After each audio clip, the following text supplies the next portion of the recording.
Sports. We are Baltimore. We are Wisconsin.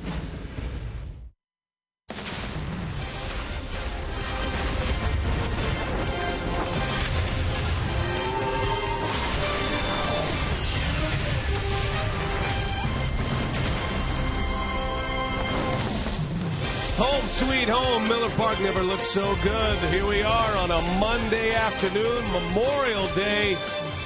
And it's the Brewers and the Giants today, as here at Miller Park, we have Military Appreciation Day as well. And a number of military personnel and families are here.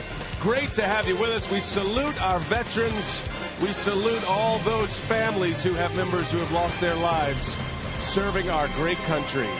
Hi, everybody. We welcome you from Miller Park. Great to have you with us, especially on this day. I'm Brian Anderson, along with Bill Schroeder. We'll hear from Sophia Minute, our reporter, in just a little while as well. Well, Rock, this is always a fun day for us because we get to come here and we get to talk about baseball, and we are certainly free. But this is also a day of reflection, and it shines a major spotlight on a great cause and a great moment that we love doing every year here. And again, you know, most of the time I sit here and I talk to you as a broadcaster. When I talk to you as a father, I have a son in the military. I got a son-in-law in the military. They both served in Afghanistan.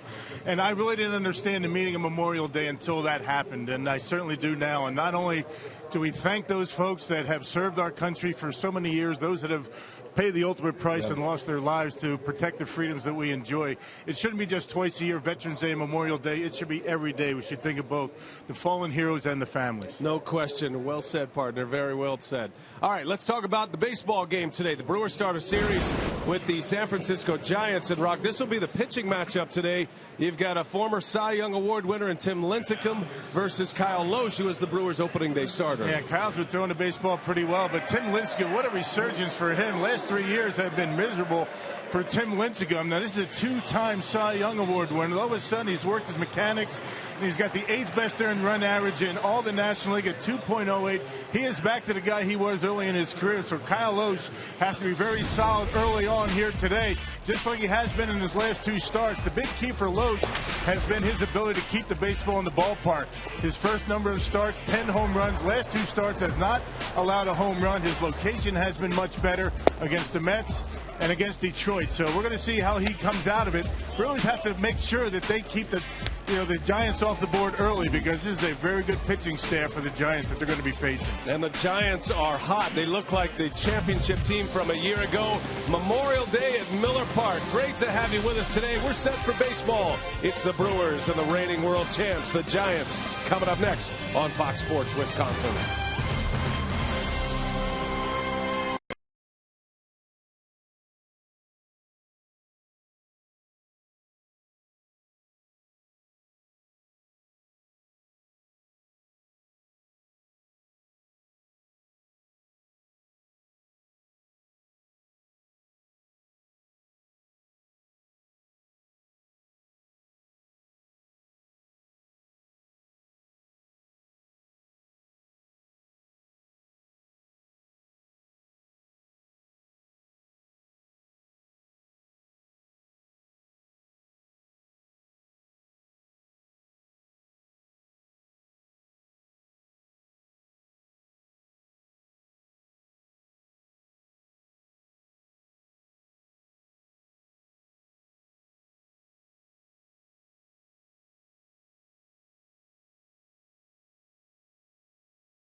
to you by Menards. Save big money at Menards on all your home improvement needs.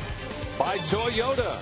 See where Toyota takes you. Test drive one at your Toyota dealers. Toyota, let's go places. And by Miller Lite, the original light Pilsner. Cheers. It's Miller time.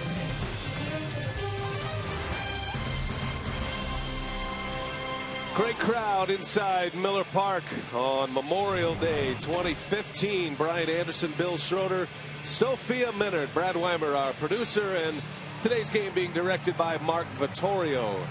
It's 73 degrees outside, but there are some rain showers, so the roof is closed up.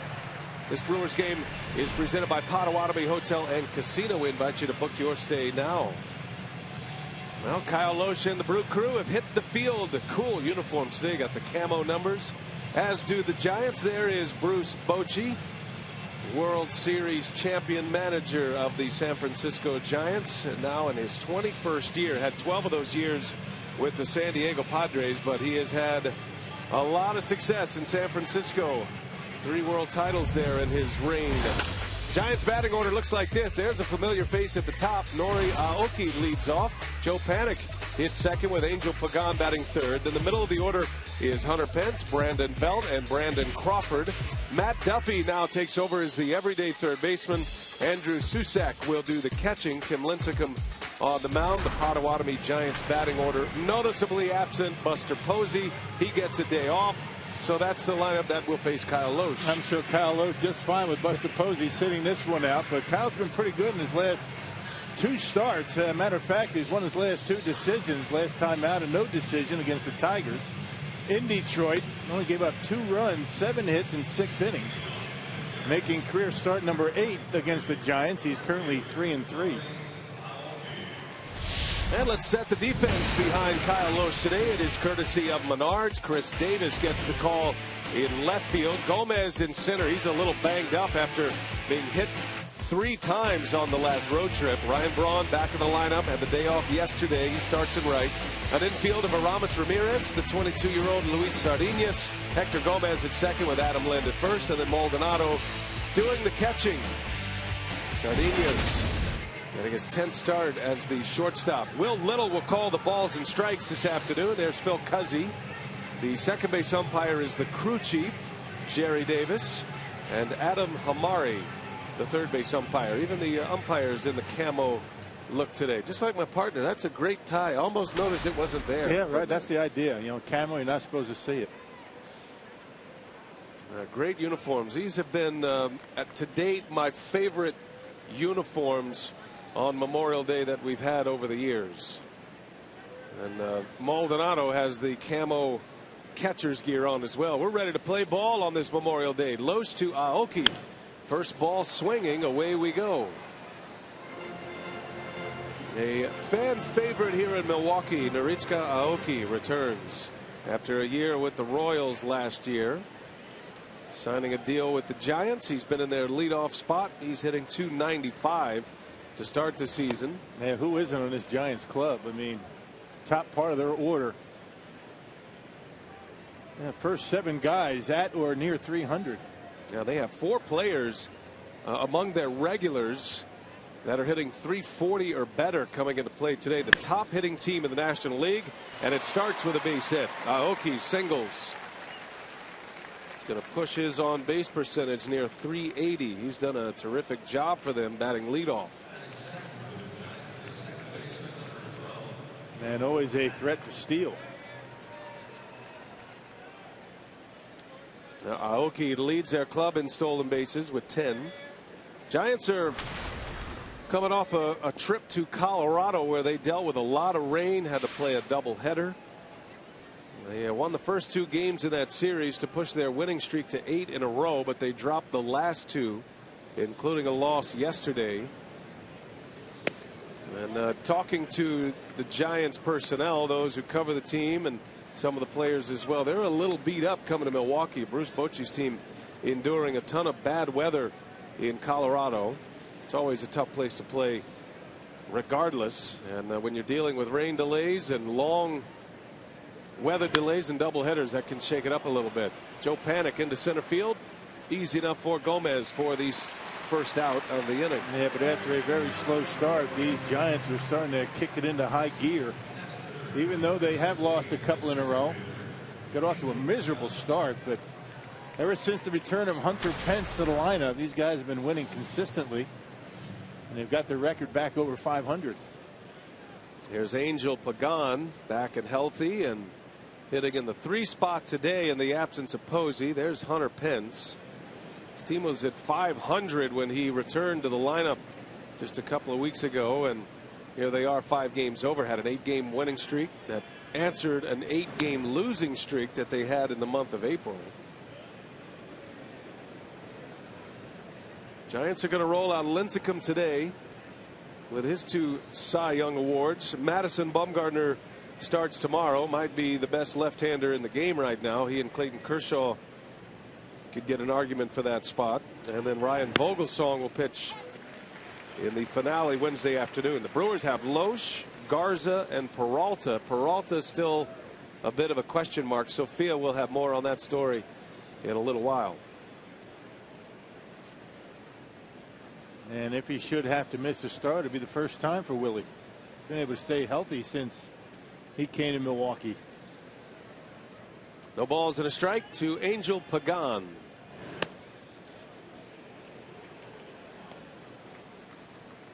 Loesch has had very good command his last couple of times out. He's been able to keep the baseball in the ballpark. He's given up 10 home runs. None in his last 2 starts. 2 runs in his last 14 innings of work. Went 8 shutout against the Mets 2 Fridays ago, and then he pitched against Detroit his next time around, giving up a couple of runs. Feels like a mechanical adjustment has gotten him back to where he wants to be. That game against New York was his best of the season. 8 shutout innings, just 2 hits allowed. He struck out a season high 8, picked up the win there.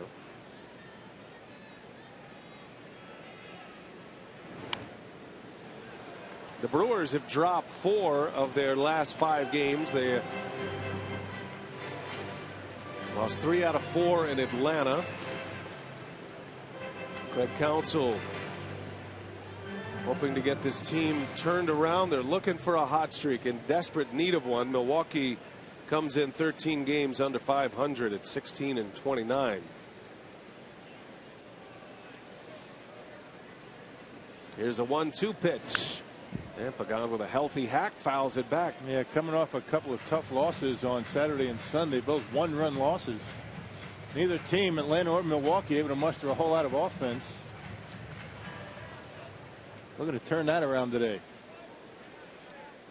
Brewers won a series in Detroit. Things were looking up. Confidence was starting to rise up a little bit, but then dropping 3 out of 4 in Atlanta. Lost that extra inning game on Saturday, and then another close one yesterday. 1-2 pitch to Pagan, just misses. That'll even the count at 2-2. You could just tell by the way Maldonado held that pitch there that he thought that should have been a strike. And it looked like Pagan was ready to walk back to the dugout.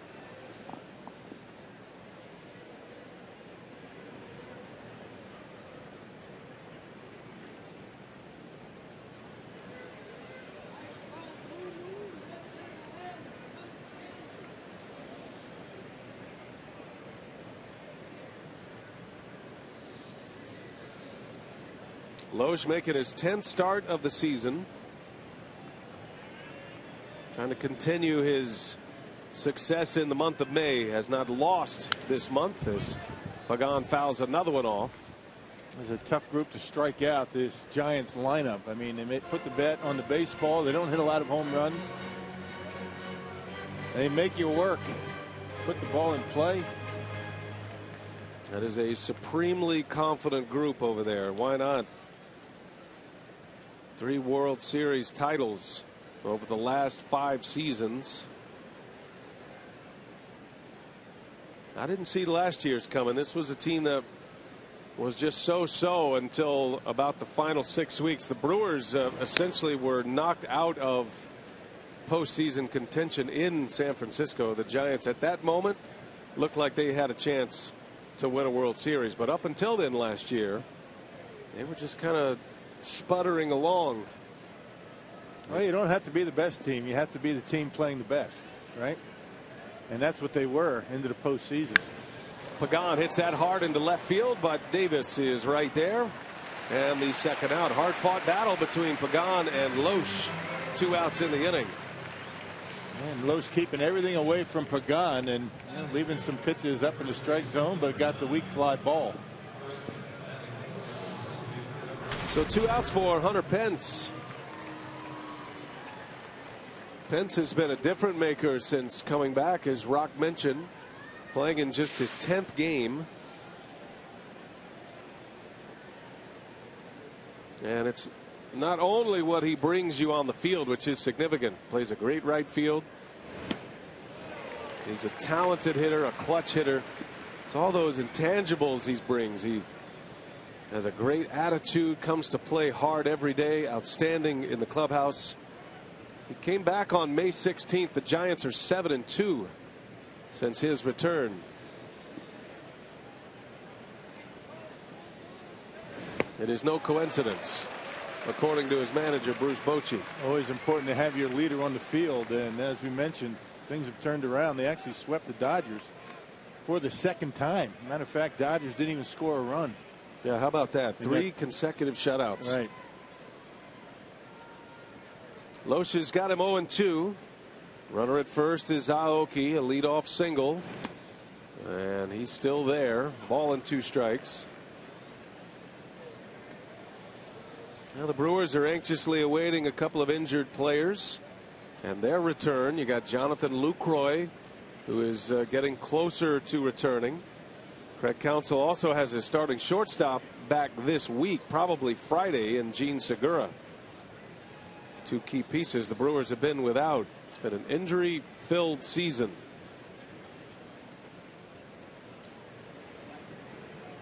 The 1-2, and that one just missed. Oh. Loesch is just missing off the edges here early with home plate umpire Will Little. Yeah, both times. Once to Pagan, now to Pence. And just a little bit off that outside corner. Either a very good eye or very fortunate. And Maldonado setting up out there. Into center field, a base hit. So Pence with 2 strikes, singles, and the Giants put up a threat here in the first inning with 2 on. There are 2 away. And the hot hitting Brandon Belt coming up. Yeah, steady diet of pitches away. This time Pence is leaning out over the plate and able to get enough of that slider to punch it into center field. Well, it's really working away to just about every hitter so far in this first inning. Well, Brandon Belt is one of the 4 to post a .340 batting average or better in the month of May. The Giants have 4 of them. Belt's hitting .357 this month. They put a bit of a shift on for Belt, thinking he'll pull the ball, and Loesch starts him with a breaking ball that misses. Yeah, Belt's got good power to all fields. Very good at driving the ball to the left center. You can see the outfield playing straight away, but the infield swung around for him to pull. 2 on, 2 out. Loesch trying to put a 0 up on the board in this first inning. And he misses to Belt, and it's 2-0. There's the spray chart. And the reason for the shift, according to Craig Counsell, when Belt hits the ball on the ground, the ones he hits the hardest are the ones to the pull side. Not a lot of ground balls through the left side for Belt. And that's the way most hitters are. So the outfield is straight away, but the infield a hint to the pull, and that is a drive to left, but right at Davis. So 2 hard hit balls that end up as outs. Loesch puts up a 0 in the first.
And a lot of military members in the crowd today. Glad to have them all here. Craig Counsell 9-11 thus far after back-to-back losses in Atlanta.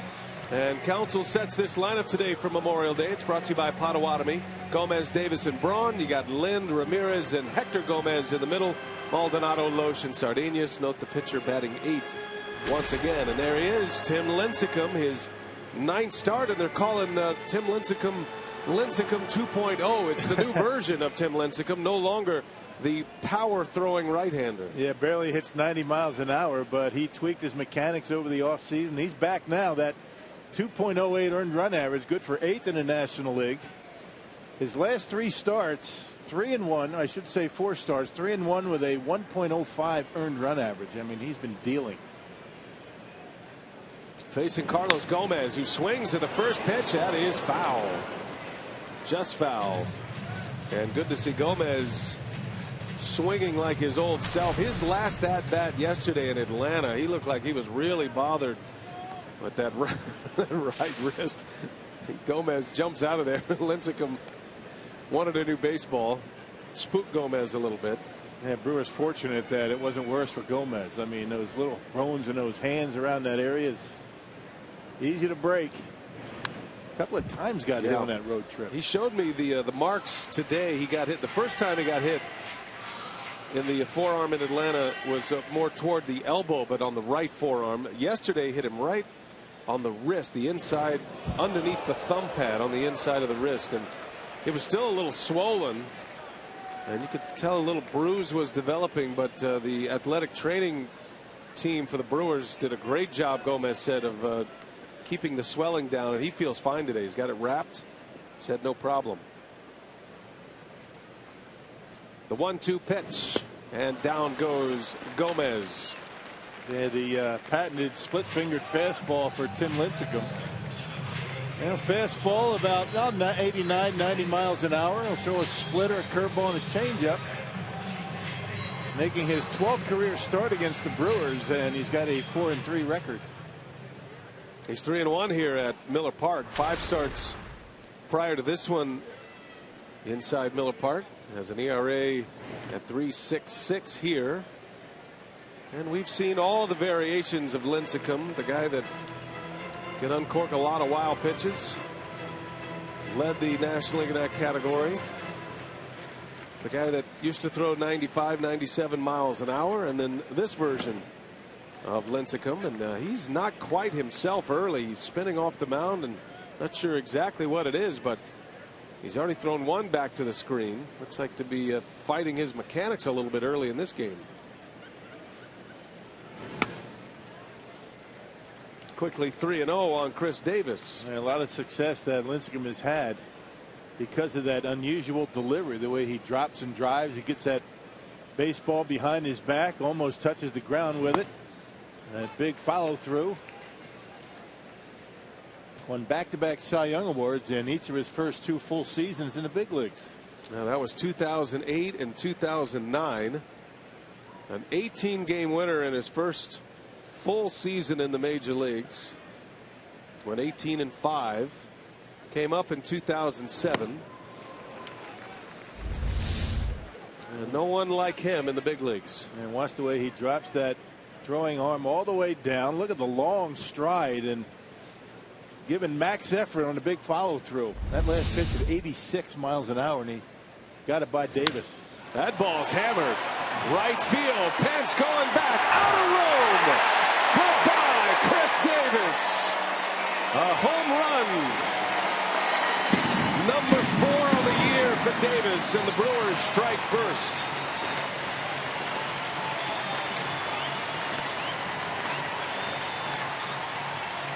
Well, you liked where he hit it into right field.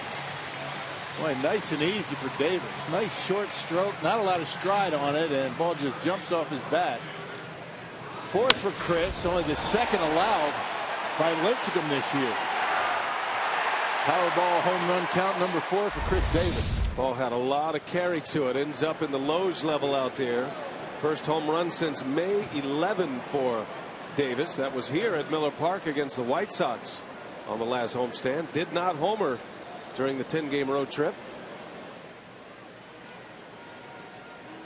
And now we have a timeout asked for here in Granite, and Bochy wanting to have a quick chat with home plate umpire Will Little to see what this is all about.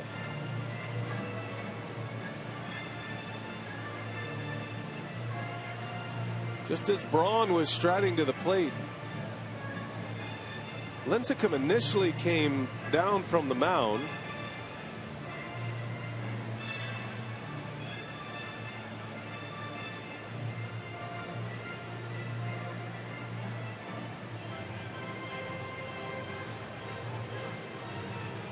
And now Little's going to go to his crew chief here, Jerry Davis. I have no idea what this is about right now.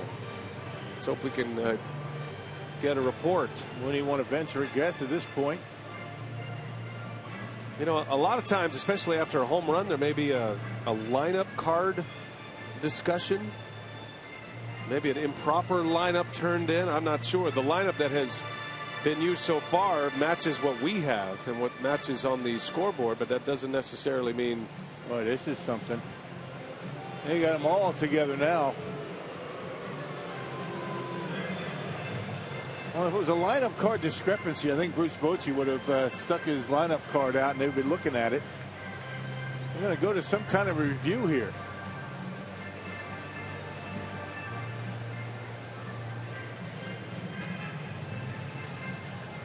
We'll do our best to try to get an explanation for you.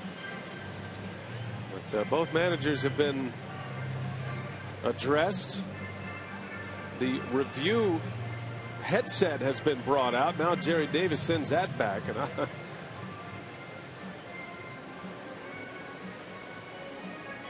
we're just going to have to wait and see. I have no idea. No. Other than a lineup discrepancy, I can't imagine. But again, Bochy never pulled his lineup card out. And Craig Counsell doesn't have his out either. I would imagine we're going to continue and no explanation of any kind. Never mind. I got an idea. How about we put a microphone on an umpire and he can click that microphone on and he can explain to everybody what this is all about. And that's what should be happening. Why not, right? Now Ryan Braun going to come to the batter's box. Okay, so the best guess I can make is that in someone's lineup Braun wasn't hitting third, but we'll have to find out after the fact. Now Lincecum wants to do. Wait a minute. Chris Davis missed home plate. He missed home plate. They've just called him out. Are you kidding me? So there you go. Oh, I don't know. Appeal it. I don't know why Bruce Bochy would have to go out to the umpires. Well, perhaps because he's wanting a review, but you can't review something that's not been appealed. Right. So now they can go to review. Now it makes sense. Well, pretty close, though. Huh? All right. So now they can go review it. Craig Counsell, it's on him to challenge this. Now, who's to say that the heel did not touch home plate? Wow, this is going to be interesting. All right. So, boy. All right, how do you miss home plate on a home run? Now Counsell will ask for a review. As of right now, there is no home run. He missed home plate. It is an out call on the field. And you can see Susak and the home plate umpire looking right at it. And so they will take a look at this in Chelsea, New York. And now the question begs, is there enough evidence does the heel touch home to plate? Overturn this? Right. Wow. Oh my gosh. Boy, no reason to do that. Boy, oh boy. That'd be a first for me, partner. Yep. I've never seen that before. Well, now it makes sense what all the discussion was. And I'm guessing Bochy just went out and said, look, we want to find out if he touched home plate or not. Jerry Davis takes him through the routine. Look, you have to actually officially appeal it first before we can go to review. That's why Lincecum. Does his heel go down? Yes, it goes down. He touches home plate. But very close. I mean, no reason why Chris Davis should have made it that close. The heel went down. That final angle pretty definitive. But we'll see. So the crew chief Jerry Davis, the calling umpire is the home plate umpire Will Little.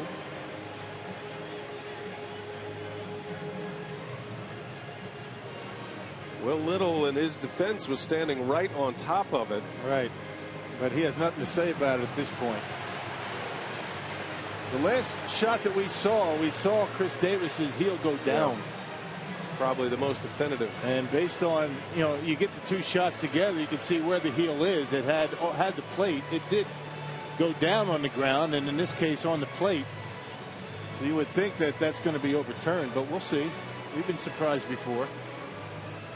And just to keep order here, this is Craig Counsell's challenge. This is not Bochy's challenge. So in order for Counsell and the Brewers to have another challenge available, they got to get this one overturned. Otherwise, they'll lose it for the rest of the game. Wow, it's about as strange of a beginning as we can get. So these are synced up here across the plate. Heel's on the plate. Heel goes down. So looks to me, or looks to every Brewer fan, like he touched home plate. I think that angle, the fact that in the truck they stitched it together, tells you that his heel was over the plate and that it definitely touched the ground. It's good work by our crew. Yeah. Can't imagine why it's taking so long.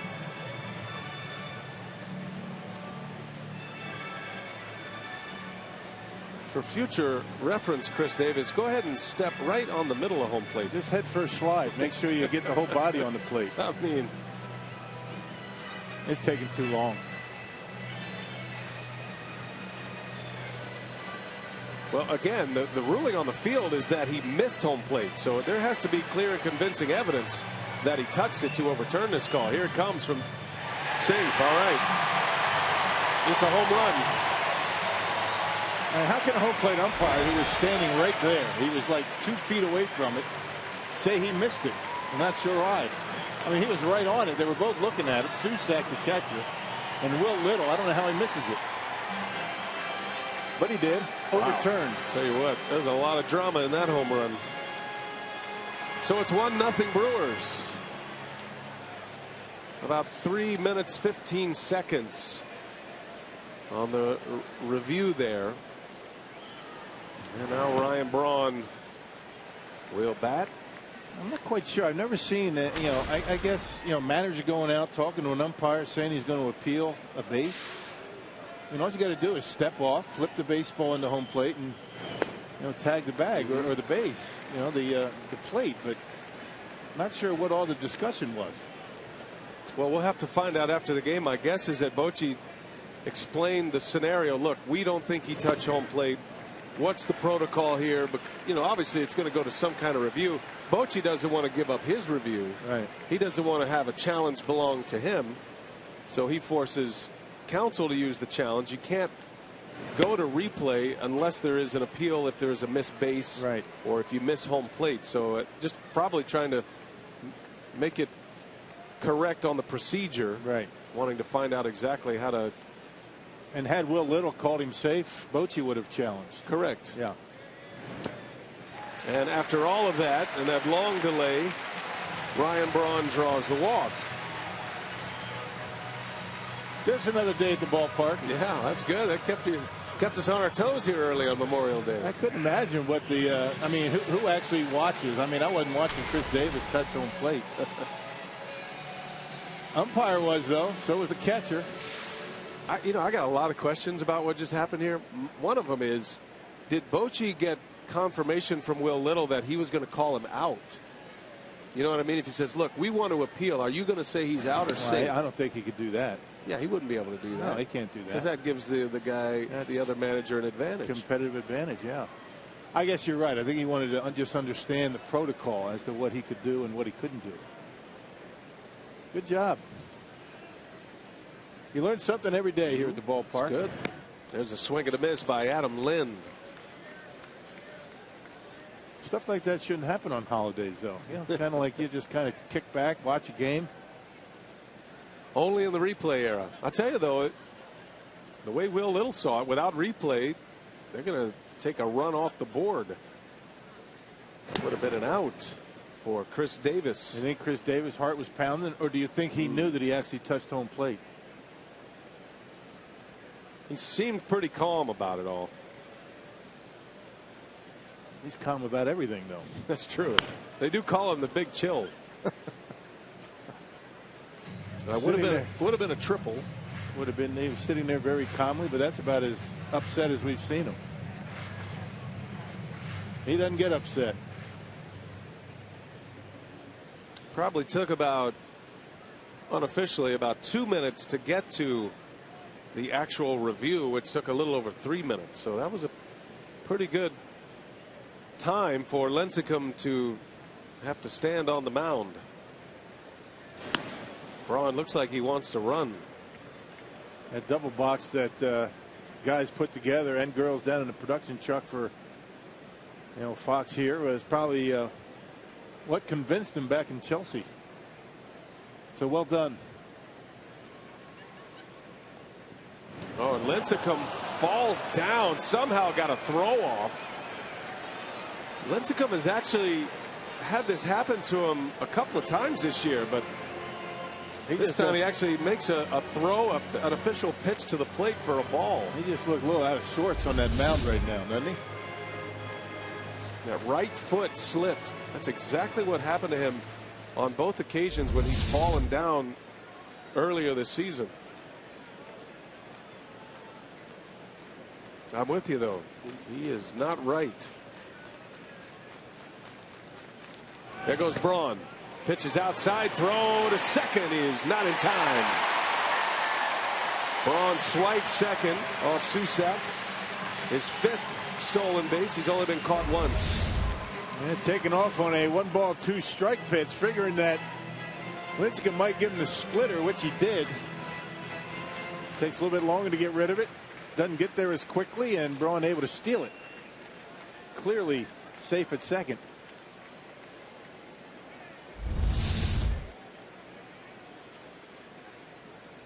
One man out. A runner's in on a Chris Davis homer. And Braun takes off. Lynn rolls foul to third. We got the shift on for Lynn. It was going to be a race between Ryan Braun and Duffy to the bag. And it makes it very difficult to make a tag when you're running that far from where you're positioned to the bag at third. Makes it tough on the catcher. Where do you throw it, right? Normally right over the bag, but sometimes you might not be able to get there.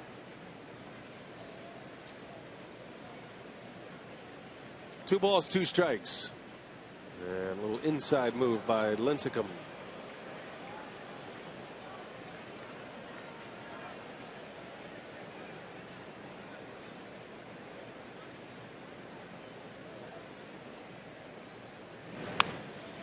Ground ball right side, long run in for Panic, and he'll make the play. Lind is retired. On the play, Braun advances, but there are 2 outs now with Ramirez coming up.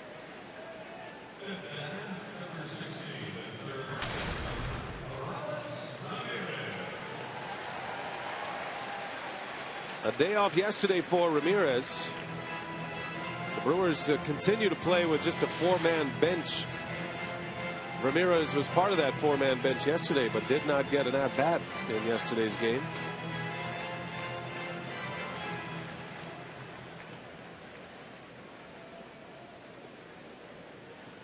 Ramos announcing this will be his final season. He'll be retiring at the end of the year. And I asked him what a good number of games to play this year. He goes, I hope to play 130, 135.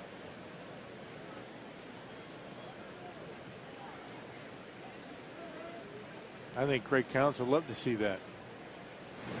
Ramirez into center field, playable for Pagan. So an eventful first inning. A home run, and then not a home run, and then a review, and then a home run again. Chris Davis goes deep. 1-0 Milwaukee as we head to the second.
Potawatomi Hotel and Casino. The Brewers with a 1-0 lead as the roof is opening up here at Miller Park. And when manager Craig Counsell was asked about the World Series champion Giants, he said, well, the one word that comes to mind is consistency. He said it seems that they have the same faces in their lineup all the time. And even when they introduce new players, he said they fit in so seamlessly that it feels like they've been there a long time. He said certainly manager Bruce Bochy for the Giants is a big part of that. He said with creating that culture of consistency, and he said that he feels it helps them ride that wave of the season, and they've been able to stick with that philosophy. It's paid off in big dividends for them, of course.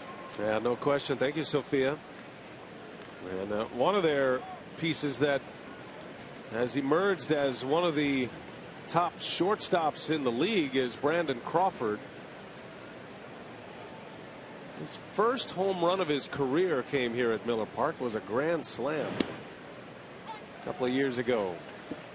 He's always been a very good defensive shortstop, always been able to make the plays, good range, good throwing arm. Starting to come into his own as a hitter.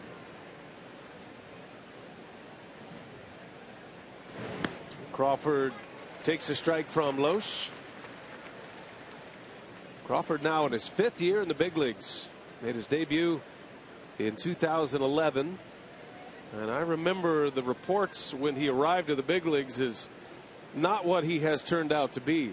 They were thinking he was just a good, solid defensive shortstop that, you know, could be an everyday shortstop in certain lineups, but maybe not an impact player. Well, he's turned himself into an impact player and having a great year offensively this year. Never hit higher than 248 in a season. He's batting .301 as we hit Memorial Day. A swing and a miss. Loesch strikes him out. First strikeout for Kyle Loesch.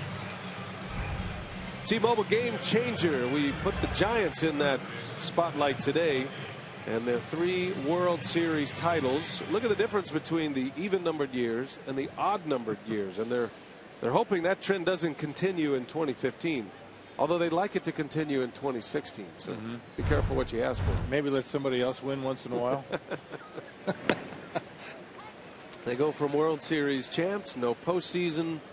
World Series champs again. They missed it the following year, and then of course they won it again last season. It's one of the great managers in the game, Bruce Bochy. Very well respected. All the winning he's done. He's about 500 as a manager. I think a lot of the losing came with the Padres. 12 years with San Diego, did take them to a World Series, 98. I mean, you got to figure he's a Hall of Fame manager, wouldn't you say? No question. I mean, I don't think there's any question about it. The fact that he's won 3 of 5.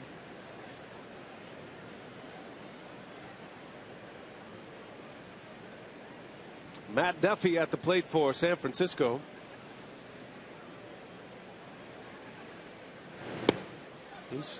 Down he goes. Loesch hits the edge for a called strike 3. Duffy questioning the call of the home plate umpire on his way out. Yeah, first inning, he missed a couple of times, just barely off the corners, and right there, right at the bottom of the strike zone, the Hall of Fame Express right there for Loesch. On the corner at the knees. Speaking of Hall of Fame. You pitch there, that's where you're headed. Here's Andrew Susac. No Buster Posey in the starting lineup today for the Giants. Bochy giving him the day off.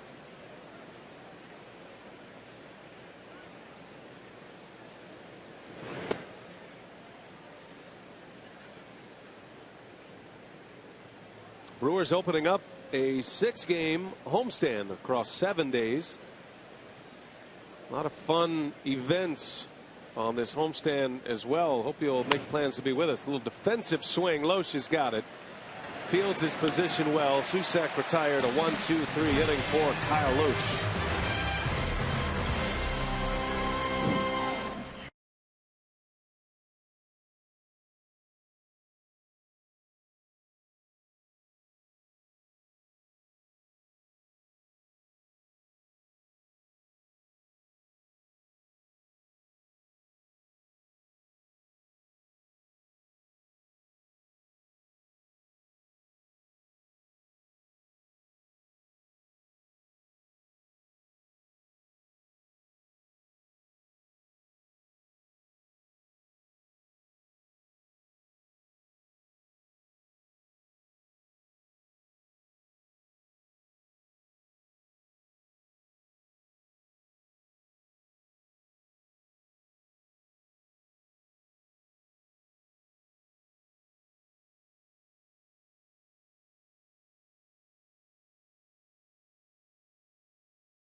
By Marshfield Clinic.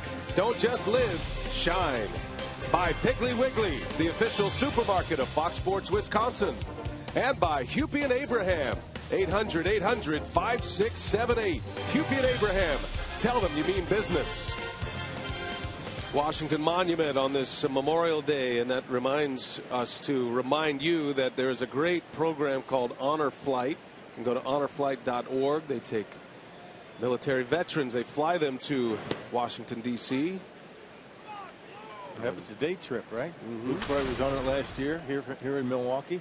Yep, Jonathan Lucroy was part of that during the offseason. Hector Gomez will lead it off for the Brewers.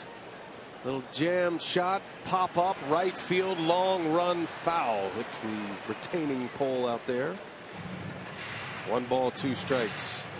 Now, there are a lot of military charities you can get involved with, and that's a big part of what we like to do on our broadcast on this Memorial Day. And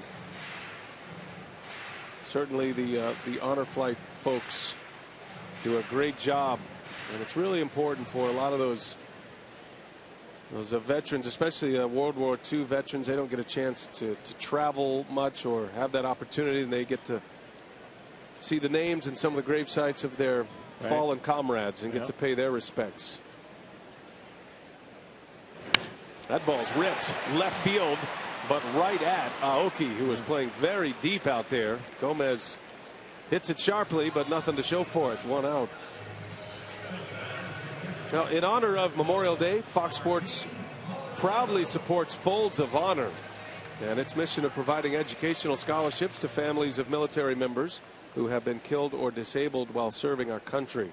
For more information, visit foxsportssupports.com. I was wearing the Folds of Honor pin today. Great way to show your support of that great program as well. I mentioned a lot of opportunities, a lot of different ways you can help out the vets. They got the USO here in Milwaukee. They got a tremendous facility at the airport, Mitchell Field.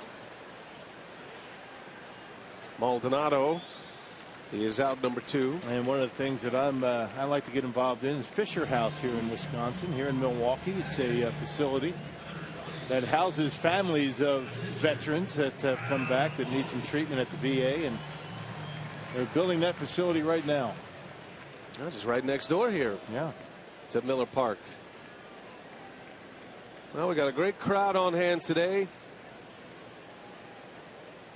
Sellout here at Miller Park on this Memorial Day afternoon. Brewers Giants starting a 3-game series. Loesch batting in the 8th spot. The Brewers have been hitting their pitcher 8th since last Friday, or Friday week ago, starting the New York Mets series. Sardinhas ends up as the 9th place hitter. It has everything to do with Carlos Gomez, says Craig Counsell. He was not in the lineup, or when he's not in the lineup, then the pitcher typically bats 9th. Gomez hit 3rd yesterday, and so the pitcher hit in the 9th spot. But they'd rather have Carlos Gomez lead off, which means they'd rather have opportunities for base runners with him at the plate. As Loesch, a foul tip into the mitt of Susac, and that's a quick inning for Lincecum. 3 up, 3 down, go the Brew Crew.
you know, their families to, you know, to keep us free, to allow us to live this life that we live. I think that it's taken for granted a lot by a lot of people. And, you know, for me, I try to, it's not just a one-day thing for me, it's an everyday thing for me. And, you know, today is just it's just a special day for them just because it's universal. Everyone, you know, makes a big deal out of it. So it's very important in that aspect for me. I don't think there's anybody in baseball, anybody in sports that is more actively involved in charities and doing, you know, things for military charities, military individuals. His best friend is a veteran wounded over in Iraq, a Marine, and we've seen him quite a bit at the ballpark. Jonathan flies him in and has him enjoy being around the ballpark. So, Luke, hats off to you. Absolutely. Does not go unnoticed from our vantage point. We're off and running here in the third inning. Loesch facing Lincecum. 9-1-2 coming up for the Giants. Lincecum always has handled the bat fairly well. Can be a threat at the plate from a pitcher's context. He's got 2 hits this year in his 15 plate appearances. 1 ball, 2 strikes, and Loesch misses low. Brewers are on the board with a home run by Chris Davis that went into question momentarily. I don't think he's going to do that again. Davis circled the bases. Looked like it was no big deal, pretty much routine. And Bruce Bochy came out, had a discussion with a home plate umpire who went to the crew chief. Then had an appeal, had Lincecum step off, throw to the plate, appeal the fact that Davis missed home plate, which the home plate umpire agreed with, called him out to negate the homer. As Loesch strikes out Lincecum. His 3rd K as 3 of his last 4 outs as strikeouts for Kyle Loesch. Yeah, hey, make sure you're at Miller Park this Saturday as the Brewers battle the Diamondbacks in the first ever Star Wars night presented by Kohl's. There will be a number of Star Wars characters in attendance, photo opportunities, special in-game features, and more. For tickets, visit Brewers.com today. You know what today is? No. 38th anniversary of the original Star Wars. Really? How do you think I knew that? You know, you're kind of a Star Wars guy. You're kind of like maybe. No, don't go there. More like the Chewbacca of the group here. Brad Weimer is a big Star Wars guy. He's got the Star Wars PJs he wears on the road. Yes. Pajamas, you said? He told me. Oh, okay. He didn't tell me about the pajamas, but others did. Embellished. 1 out for Aoki. Nice little fun fact there, Rock. Well done. So Star Wars Day coming at the end of the week. That'll be fun.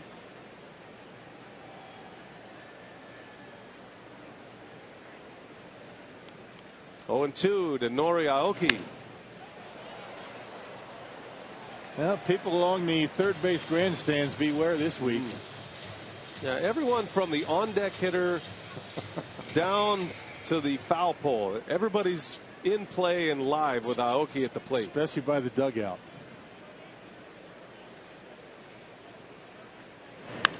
That ball's hit deep into right field. Going back is Braun, and that one's gone. Nori Aoki with a home run, his 2nd of the season. On a 0-2 pitch. Yikes. Just like that, we're all tied at 1. Let's see if he steps on the plate here. Yep, he did.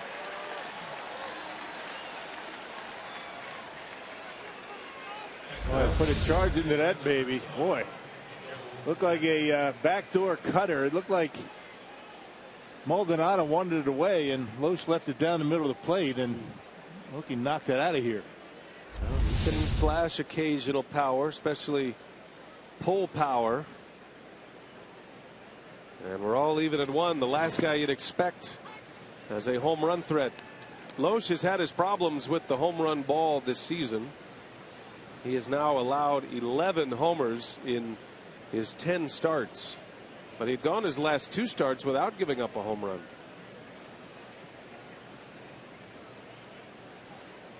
Joe Panik. He's down 0-2.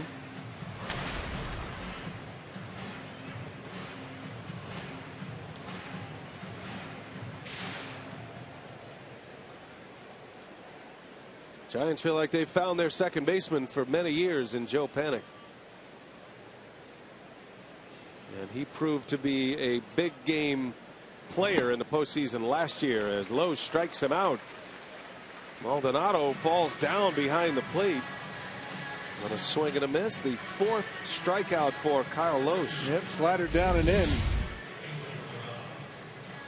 You can see it go down. It's in the dirt, and Maldonado does the splits.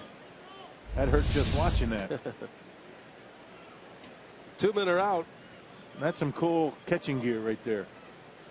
That's a big commitment for one day, right? I don't see any catching gear.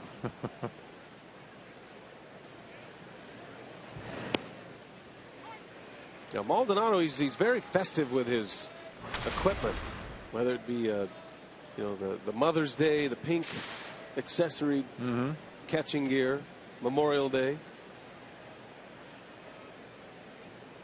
Native of Puerto Rico, and he sent out a very respectful tweet earlier today honoring those who have lost their lives, the families of those especially, and very appreciative of his role not only here in Milwaukee but also getting a chance to play a lot these days in the absence of Lucroy.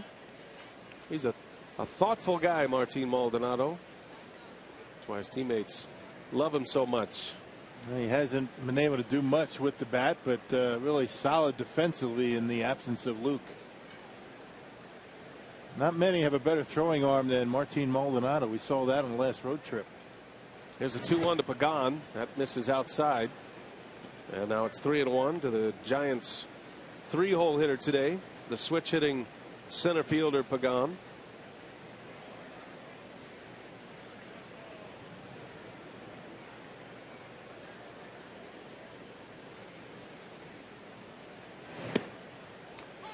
Full count.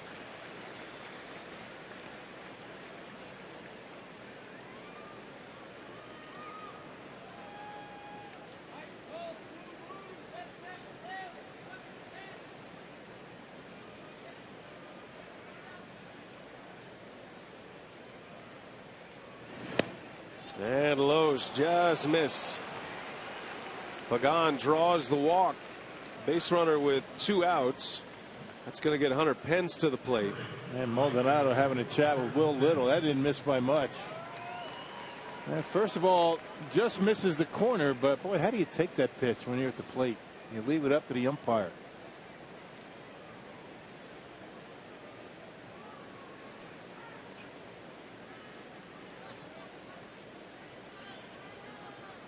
So Pence is up there with Pagan at first.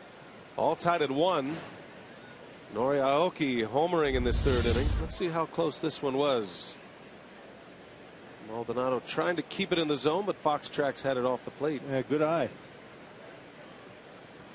He's hoping that's called a ball.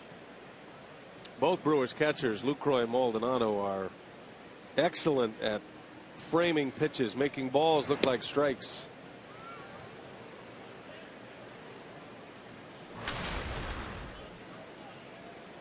They need to get back to the Eric Gregg era is what we need. Pitches, 5-6 inches off the corner, strikes. I know Livan Hernandez would be all for that. Get these guys hacking. Let's go. That was his no-hitter with Eric Gregg behind the plate. Lowe starts Pence 2-0. These guys know their strike zone pretty well. I mean, even a fraction of an inch off the corner. It's the way the game is these days. A lot of taking. Well, Loesch knows for him to survive, he has to get those edges. And then he's got to get guys swinging away. Little cue shot. Loesch is over, barehands it, and throws him out. Inning is over. Nori Aoki with a home run to tie it. We're all even at 1.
Hotel and Casino. We are even at 1, Brewers and Giants here in the 3rd inning on Memorial Day here at Miller Park. And manager Craig Counsell saying that certainly Tim Lincecum has reinvented himself. He said, we need to recognize today that we're seeing a very different pitcher than the one that we're used to seeing. He said, whereas before Lincecum relied on that power fastball, now it's more of a split finger fastball. And so he said, right now it's a game where the recent video is probably more important than any previous at-bats that his hitters have had against Lincecum. He said it's the same visual for the hitter, but it's different stuff. He has different weapons, and he's going to try to get you out in different ways. So he said it's that beautiful cat and mouse game that you see on the mound of adjustments between pitcher and hitter. And he said on Lincecum, you appreciate the struggle that he's had and the fact that he's been able to figure it out and reinvent himself here. All right, Sophia, thanks. Great point. Sardinia's leading off. That is an out at first. Belt able to keep a toe on the bag as the Brewers shortstop grounds out. And that's a great point Counsell makes, because those who have been in the league long enough to have seen Lincecum prior to this version of it when he was throwing hard, he's a completely different pitcher now, and you have to really show some discipline not to fall into the Cy Young performer Tim Lincecum. But keep in mind, he still has posted a couple of no-hitters without that big fastball over the last couple of seasons. Yeah, he hadn't had that. He's been this guy for a couple of years, but the difference is location. He's been able to throw more strikes, work ahead in the count, and very similar to Mike Fiers, he gets away with high fastballs in the upper 80s. I think in large part because of his delivery, very deceptive delivery, and the fact that you never know when you're going to get that split-fingered fastball. There's that high heater at 88. Then he'll drop that splitter on you at about 81. Very unorthodox, different style than Fiers, but you don't see the ball as Gomez cuts right through an 89-mile-an-hour fastball.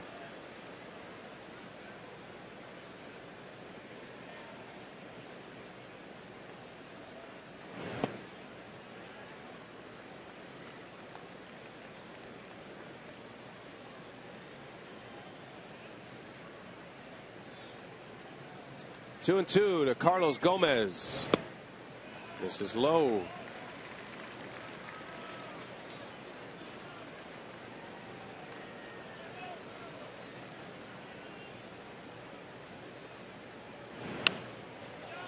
And he pops him up. Susek right up against the net will make the catch. 2 up, 2 down for Lincecum here in the 3rd inning. Yeah, back-to-back breaking pitches from Lincecum gets Gomez out in front. Well, our Jimmy John's delivery of the game, Chris Davis steps up and rips one into the Lowe's level in right field. First home run since May 11th. And then they took the home run off the board. Bochy went out. They appealed. Home plate umpire says he missed home plate, called him out, which forced Craig Counsell to then go to a review. And they looked at it in New York and determined that he in fact did touch home plate. And the home run was again on the board for Chris Davis. Braun's reaction was classic. Did you see it?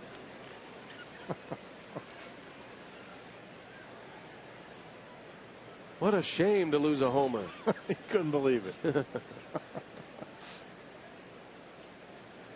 Yeah, we initially thought there may have been a lineup discrepancy, but it all made sense after the appeal from Lincecum.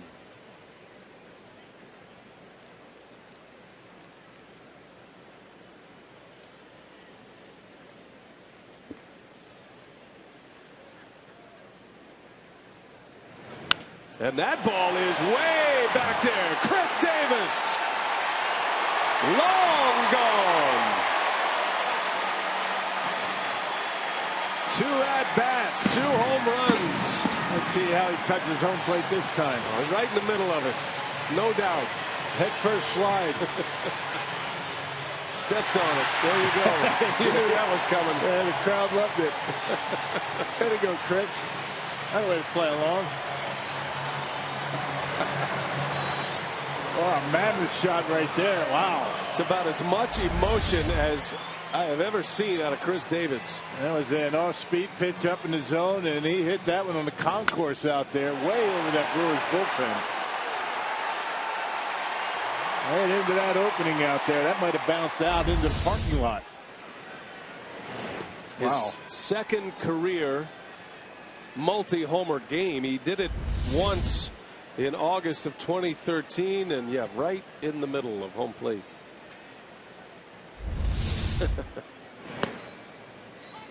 That's about as far as you can hit one right there. Good for him. Well, it's been kind of a struggle lately for Davis, but he's starting to come around, obviously. Home runs 4 and 5 on the season. Brewers back on top. Braun with a big swing.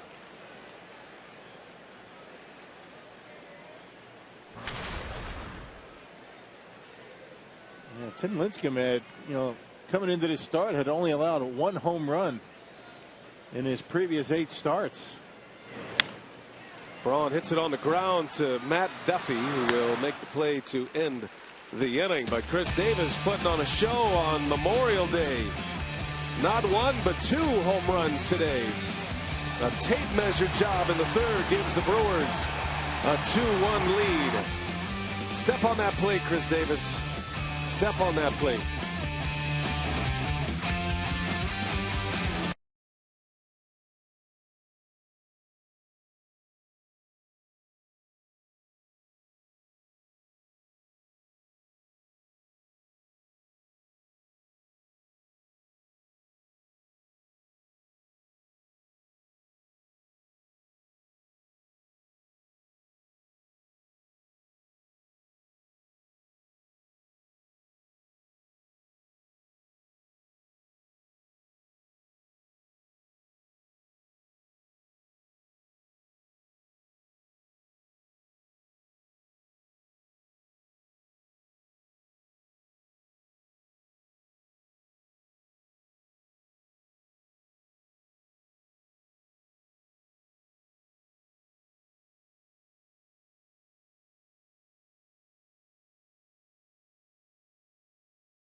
Fourth inning. The showdown with the Giants continues tomorrow and Wednesday. Brewers battle defending world champs. Game 2 gets underway tomorrow night at 7 o'clock, and the series wraps up with another Kids and Seniors discount day on Wednesday. That's Wednesday afternoon. Visit Brewers.com for tickets. Starting to feel like summer here in Milwaukee. A nice warm afternoon. The roof is partially open. Could be all the way open, but they keep half of it closed to cut down on the shadows. It's been a regular occurrence over the last few years. Loesch back to work, and the Brewers back on top after Davis's second homer. 2-1 Crew. Brandon Belt leads off for San Francisco, and then Crawford followed by Matt Duffy. Belt reaches out and serves one foul. Just missed the line down the right field line. Great to be home. Brewers went out on a 10-game road trip. Went 4-6 on the trip. And they got another 3-city road trip coming up after this homestand. This homestand will take us through Sunday. Diamondbacks are coming in Friday, Saturday, and Sunday. Giants are here through Wednesday afternoon, and then a day off Thursday. Going to unveil the C-League experience this week. There's a called strike 3. Loesch punches out Brandon Belt. He's racking up some Ks today. That's number 5 for Loesch. Yeah, this time he's able to catch the edge. He's missed a few times. That one right on the outside corner looked like a backdoor cutter that was able to catch the edge. 3 of the 5 strikeouts have been backwards Ks, called strike threes. One away for Brandon Crawford.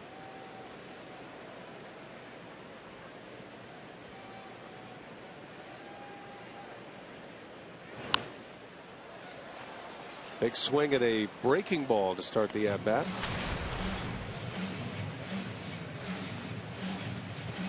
Crawford grew up a Giants fan. Used to attend games at old Candlestick Park. Gets to play for his hometown team. And he is starring for his hometown team.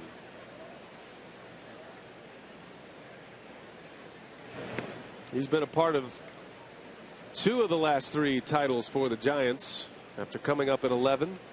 Big part of the Giants World Series team in 12, and then last year. Giants were always looking for a shortstop, and the number he wears gave you an idea of what they thought of him. That's a significant number, 35. Here's Hector Gomez ranging over, makes the play. A lot of shortstops wearing that number 35 in San Francisco playing the position. Carsoup.com trivia today, Rock. Which United States Service Academy has had the most players selected in the MLB amateur draft? Great question. It's an active major leaguer who is from a service academy with the St. Louis Cardinals. Right, relief pitcher. Be part of the trivia. We don't want to give it all away. By the way, stick around for the Brewers Live postgame show today.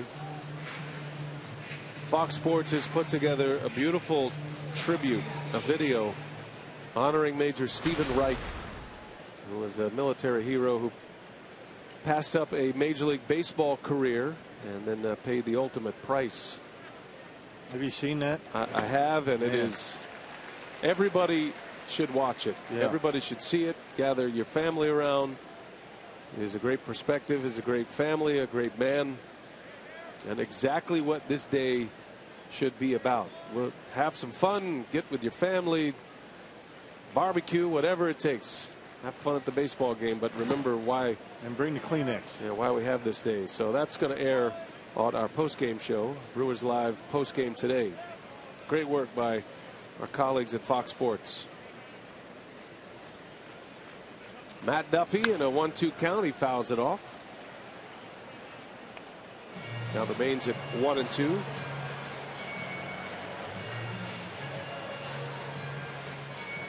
Yeah, that's the thing about Memorial Day. I mean, we think about those that have lost their lives defending our country, but the families that have to live on and having to relive the horror of having been told that their loved one was killed in action. That's something that is awfully difficult to deal with.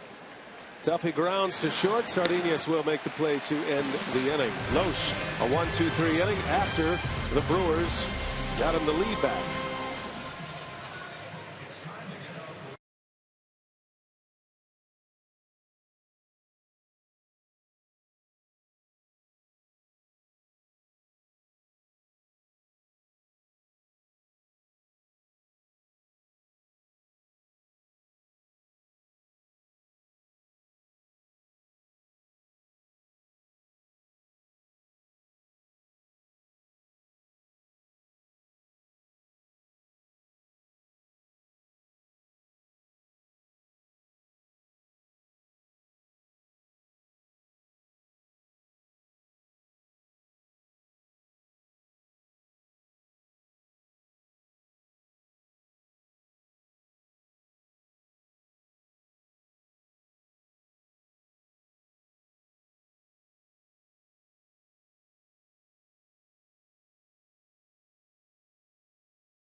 by USAA. For those who gave everything so that we breathe free, we honor you. That is a look at the USS Wisconsin. Docked in Norfolk, Virginia. Adam Lind will lead off for the Brew Crew. Lind, Ramirez, and Hector Gomez first three up after Braun made the final out. A couple of home runs today from Chris Davis, and now Lind sends one deep to left. Playing deep is Aoki, and he's got it just shy of the wall. One gone here in the fourth.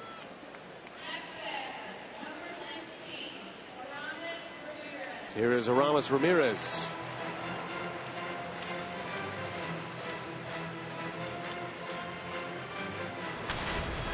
Ramirez flew out to center field in the first inning. Brewers got a first inning homer from Davis. Giants tied it with a home run from Nori Aoki in the third. He's 2 for 2 today.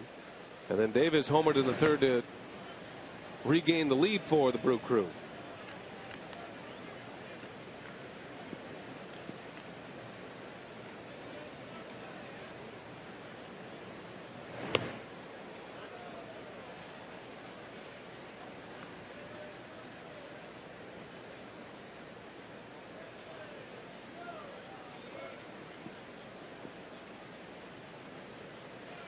Lincecum was erratic in the first inning.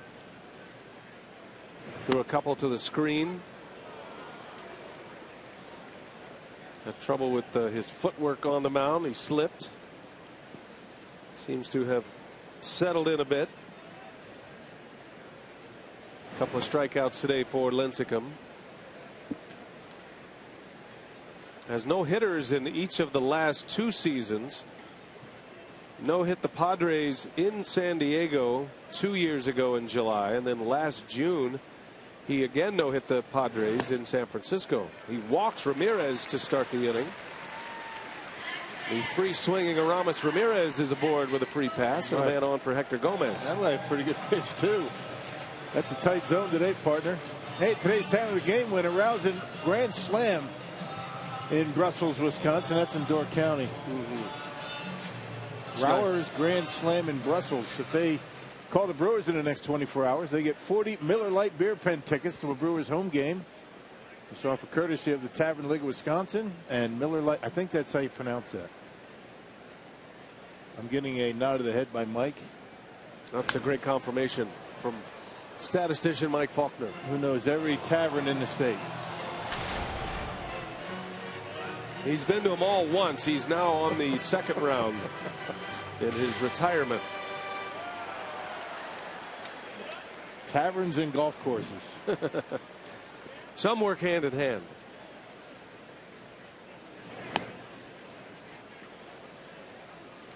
Sometimes it's a necessity.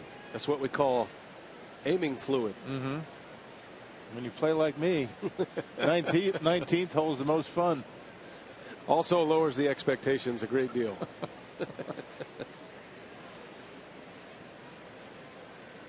Ramirez, a slow runner at first. Hector Gomez swings and rips one right center. Long run, Pagan, and he can't get it. It bounces up and out. Ground rule double for Hector Gomez. That one had the sound to it. Right on the barrel. Haven't seen Gomez hit one that hard to the opposite field. Well, you know he can pull the ball. Boy, he smoked the baseball first 2 times up against Lincecum. Look how high that pitch is. Looked like an off-speed pitch. And Hector able to get it out of the reach out there of Pagan and bounces over. I'm not sure if Ramirez would have scored had it stayed in play. But the ground rule double has the Brewers in business with 1 out. And you saw it all on 1 shot. Great camera work there. Our man Andy tracking that one all the way into the Giants bullpen. Now Maldonado is up there with a chance to add to the lead. That is a swing, according to Phil Cuzzy. Unable to check it. Well, Maldonado has got to be somewhat patient in this at bat. You got first base open, Loesch on deck. And you can see he goes. 1 out, second and third for the Brewers. They lead it 2-1 here in the 4th inning. Skips it in. Nice block by Susek. Both pitches out of the strike zone to Maldonado. He swung at the first one.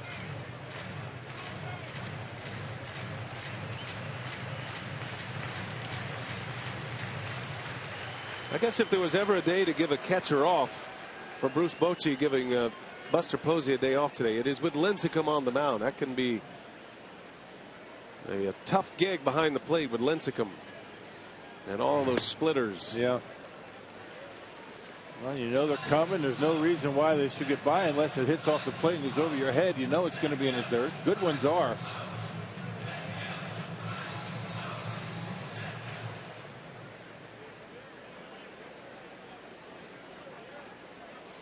Lincecum has led the National League in wild pitches on 3 occasions in his career. Swing and a miss. 2-2. Got to put it in play here.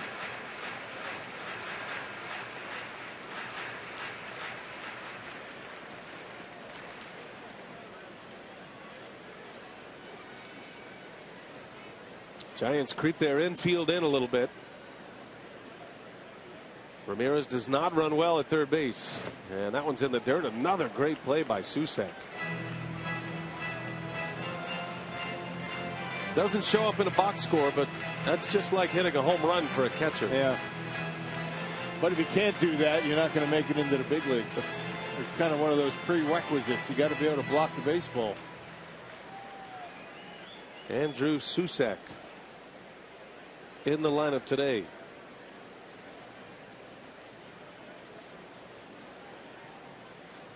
And now Susek on his way out. Lincecum wanting to get the sign straight. Lincecum is in the final year of his deal. He did a 2-year extension prior to last season. Most expect him to stay put.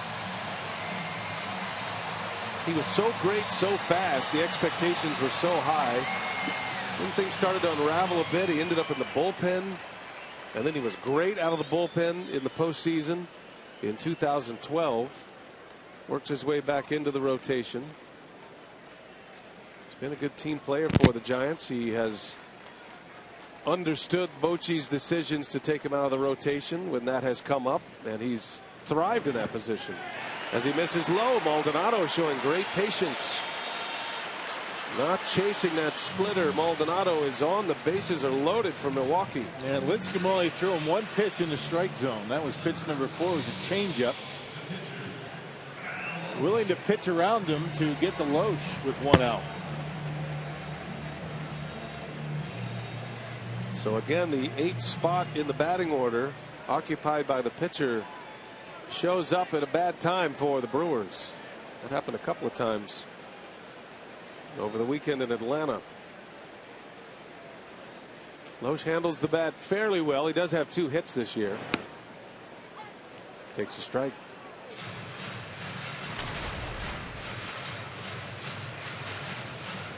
Came up as a pinch hitter in Atlanta. Bases loaded, hit a ground ball. Drove in a run, but didn't get an RBI. Now that was Friday. Part of that 11-0 Brewer win over the Braves. 0-2.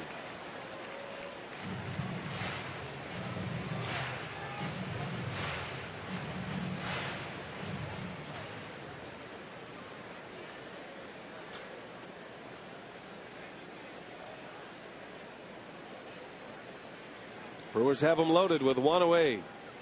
The 0-2 pitch is a called strike 3. Loesch strikes out. Second out in the inning. All breaking balls to Loesch from Lincecum. Slider and a couple of curveballs, and Kyle watched that last one go by. So they are loaded with 2 outs now for Sardinas. Batting 9th in the Brewers order. Luis grounded out to short his last time up. He's been a good hitter for the Brewers since being called up at the beginning of the last road trip. Had to put Gene Segura on the disabled list 2 Fridays ago in New York with a broken pinky finger. Sardinas called up from AAA, playing mostly short at AAA, and he's played exclusively short here in the big leagues. He's held his own at the plate. He's looked good, much better than he did in spring training. Swinging about well in AAA when he got called up. This is his 10th consecutive start. Sardinas has 11 hits in his first 9 games.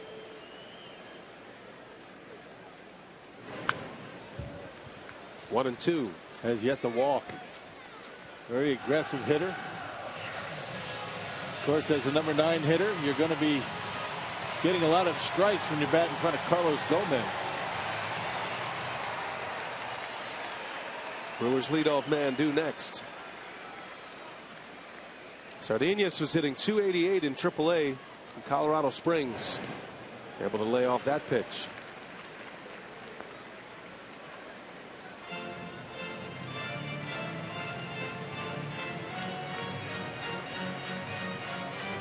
Played the big leagues with the Rangers last year.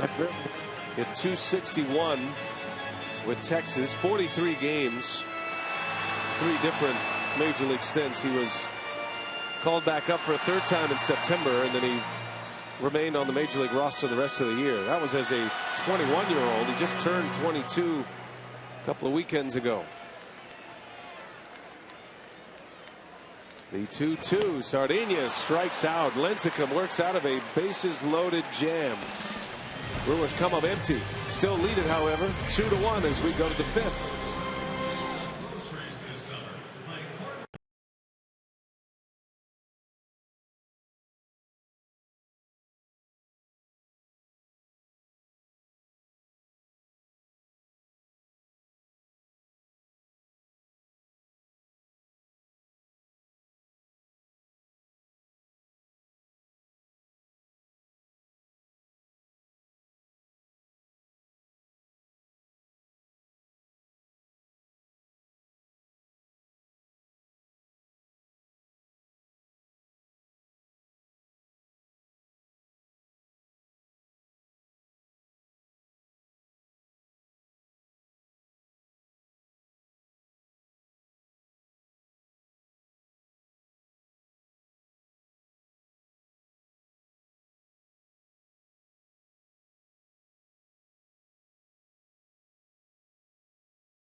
Hotel and Casino of the Brewers with a 2-1 lead.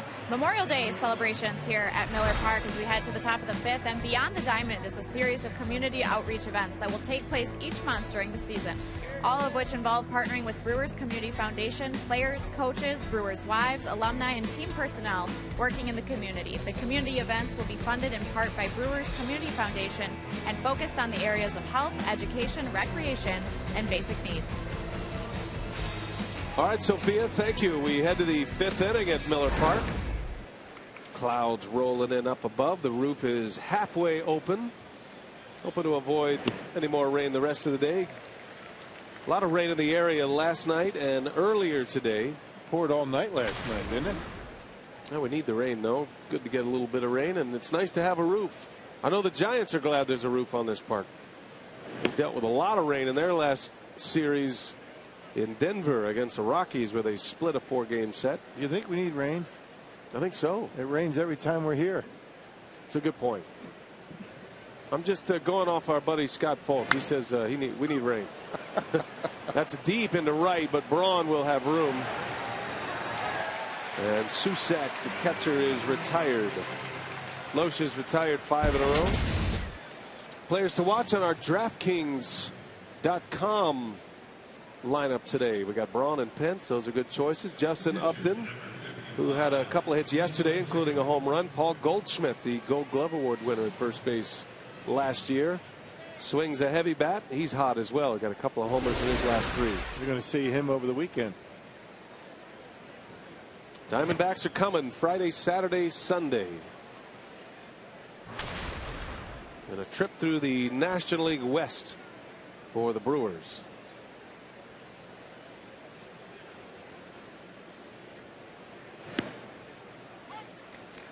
Lincecum struck out his first time up, and then he returned the favor to Loesch.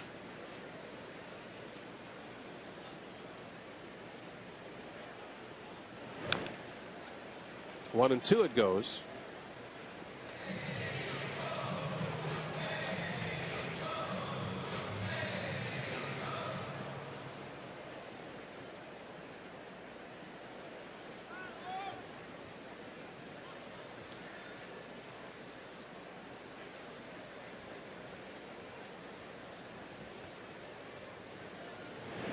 Got him. Pulled the string on him, and back-to-back strikeouts on Tim Lincecum. Returning the favor, all the breaking pitches. Lincecum got Kyle Loesch on 3 different breaking pitches, and Loesch just got him on an off-speed pitch. Now Loesch now with 6 Ks. Second time he's gotten Lincecum on strikes. Back to the top of the order, Nori Aoki, who homered on a 2-strike pitch in the 3rd inning. He's 2 for 2 today.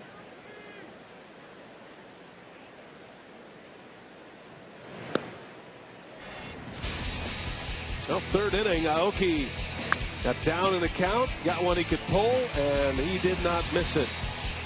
Into the bleachers in right field. Home run number 2 of the season for Aoki.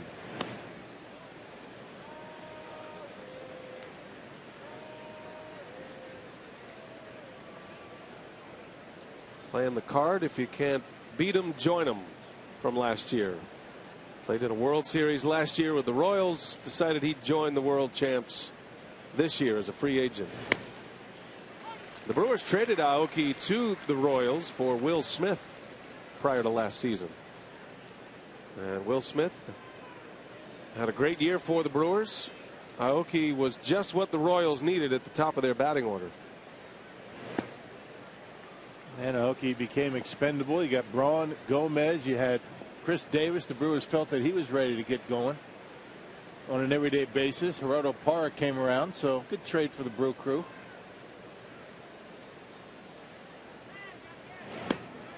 And Aoki draws the walk. So the Giants leadoff hitter has been aboard 3 times today in his return to Miller Park. 2-out base runner for Joe Panik. By the way, the news on Will Smith, there is none. We don't have any information whether his appeal, he is appealing an 8-game suspension, whether that appeal is going to be reduced or not. I think most feel like we'll find out tomorrow, but we'll see. Suspended for a foreign substance on his arm. That's a big deal. 8 days, and the Brewers are going to have to play shorthanded because of it. You cannot replace him on the roster. Another reason why you want to appeal it. Maybe they knock off a couple of days. We'll see. And another pitcher suspended today. That came down. There's a ground ball. Little diving stop by Lind. And that will retire the side. Lind holding the bag, makes the play. Inning is over. Loesch has another 0 on the board, and it's 2-1. Brewers, we're on our way to the bottom of the 5th. Milwaukee coming to bat. Got the top of the order due up.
in Milwaukee, Wisconsin. Fox Sports Wisconsin.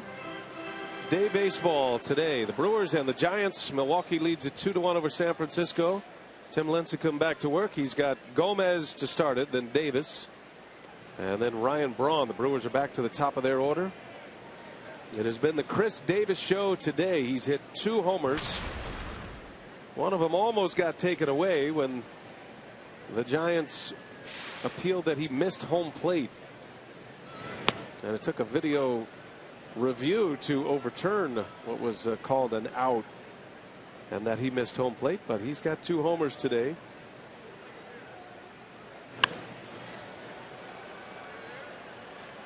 Carlos in a hole 1 and 2. He is 0 for 2 against Lincecum. Strikeout and a pop-up.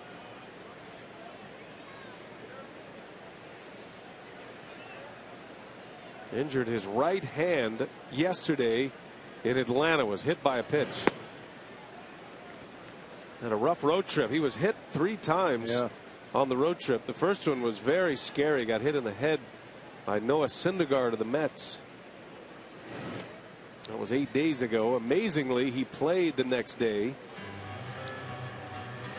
He was very fortunate that didn't hit him in the face. Caught him in the bill of the cap or the helmet. Able to turn his head right at the last second. Hard hit grounder to Crawford, who bobbles, recovers, and a scoop at first by Belt. Gomez is out. I didn't think there's any way he was going to be able to recover and get Gomez at first base. He knows he has to be quick, and sometimes when you have speed like that, it forces errors. But Crawford able to recover, got the big arm, and able to get Gomez at first base by a step. Good pick by Belt.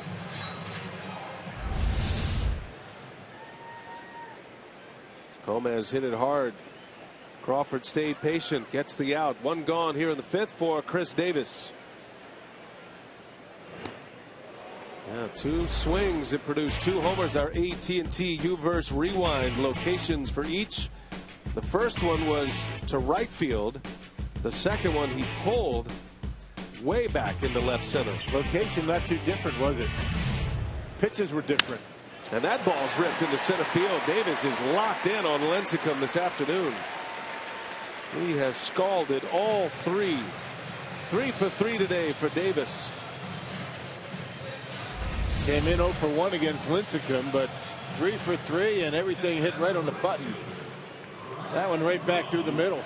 Pretty much same location of the 2 home runs. Home run to right was a fastball. The home run to left was a breaking ball. And that home run to left, that was no cheapie.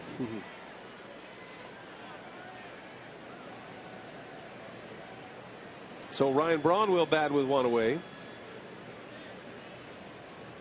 Had a walk and a stolen base in the first inning. Lincecum got him to ground out in the 3rd. That's how the inning ended in the 3rd. And Braun into right. Long run for Pence toward the line. Can't get it. And Pence, as always, trying to take down a wall. Oh, I love the way this guy plays. Yeah, trying to get every inch that he can over there, and it drops into the seats. Look at Pence going in hard into that padding. Not much give in that part of the wall. Somebody go check the wall.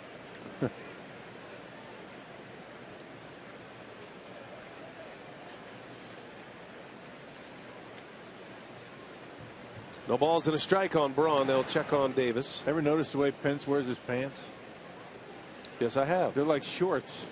Oh, yeah, the way you go up and over the knee. Yeah, you're right. Got a bit of a football look out there. Right, yeah. Free up those knees.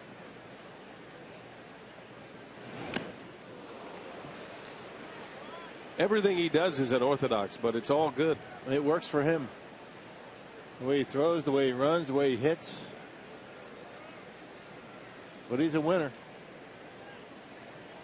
From the Astros, and ended up with the Phillies, to the Giants. Loved San Francisco so much he decided to stay.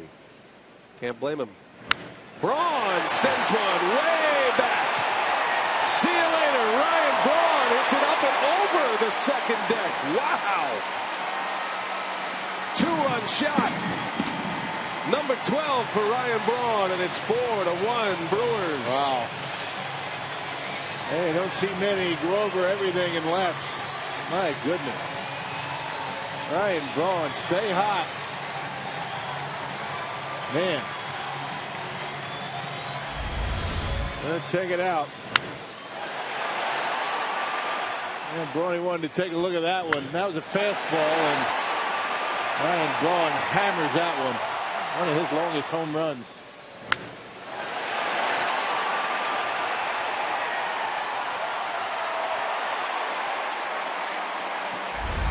Amazing power from Ryan Braun. He had 5 homers on the road trip in the 10-game trip. Number 12 on the year. Bryce Harper is the National League leader for home runs with 16. Braun is on a home run binge right now. I'm anxiously awaiting on a measurement on the Davis and the Braun home run. Yeah, pressure's on right now in the press box. Those were way back. 36 RBIs now for Braun. He's now 4th in the league.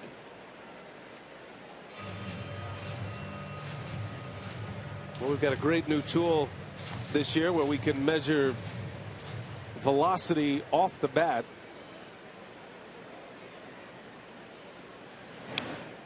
And that certainly was in that 100-mile-an-hour range off the bat of Ryan Braun. Chris Davis's 3 speeds off the bat, those the 2 homers and then the single, they're all over 100. And the long home run Davis hit in the second, 102.8 miles an hour off the bat.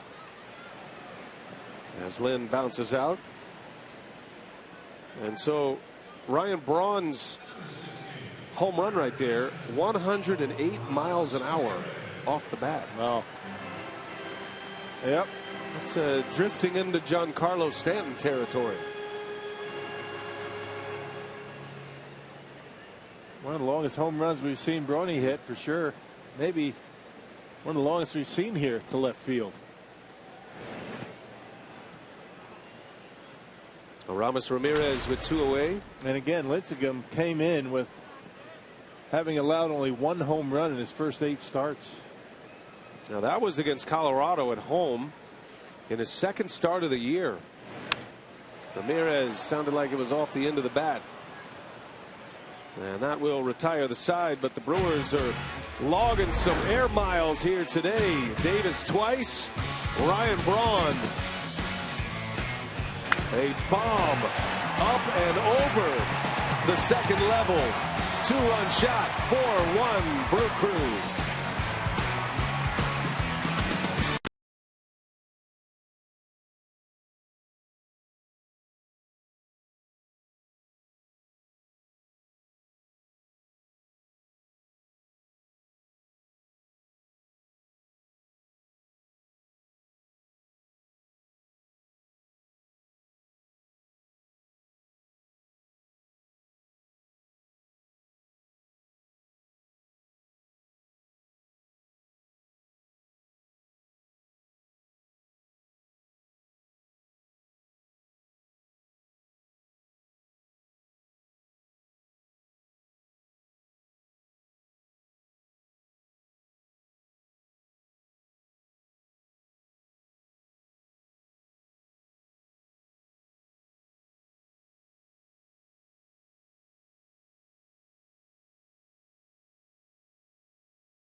broadcast on Fox Sports Wisconsin, presented by Potawatomi Hotel and Casino. Chris Davis with 2, Ryan Braun with a very long home run, measured at 474 feet. And Rock, you said you'd never seen one hit that far. That is the longest home run by a right-handed batter in Miller Park history. Yeah. It's the 4th longest overall.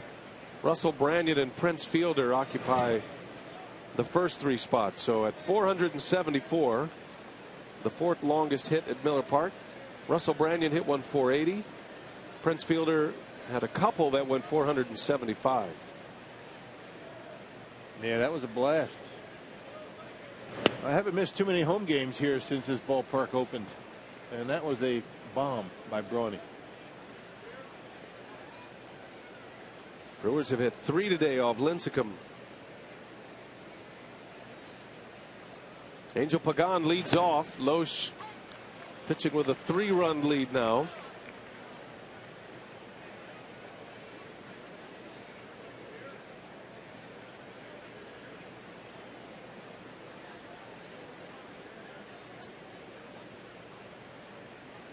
Loesch with 6 strikeouts. He's issued 2 walks today. In there, count is even, 2-2. Yeah, that backdoor breaking pitch has been a good pitch for him today. Starting to catch the edge with it. He was missing early in the game, but all of a sudden starting to throw that pitch for strikes. That slider or cutter on the outside corner of the left-handed hitters. Swing and a miss. Comes all the way back, down 2-0.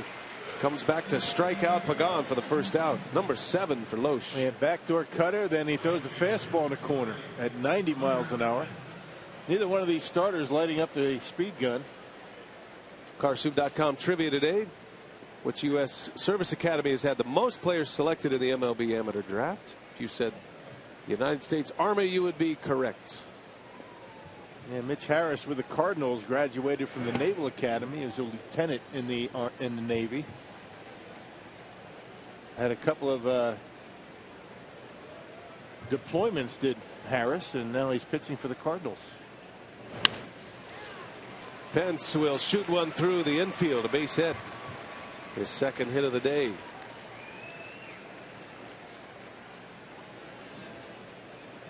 There have been 6 players from the U.S. Naval Academy, 15 from the Army, 4 from the Air Force Academy. And most recently, Garrett Custins, whom the Blue Jays drafted in the 10th round from Air Force. The last player taken from one of the military academies was Nick Dinaco. The Texas Rangers drafted him last year. He was a 40th rounder. U.S. Army. Yep, and once you get to your junior year in the academies, you have a service commitment.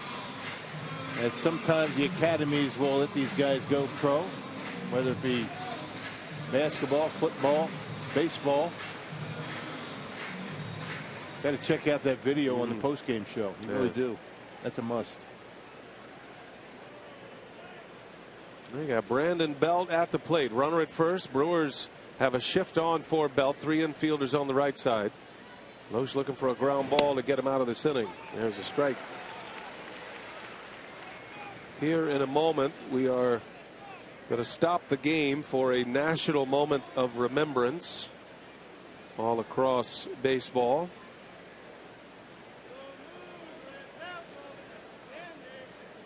A Memorial Day tradition.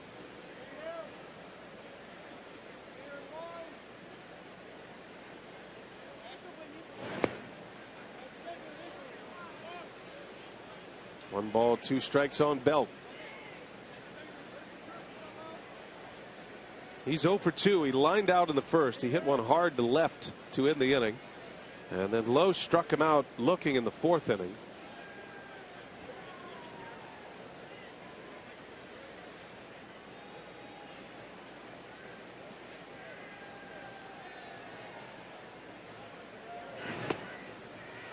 2-2 now.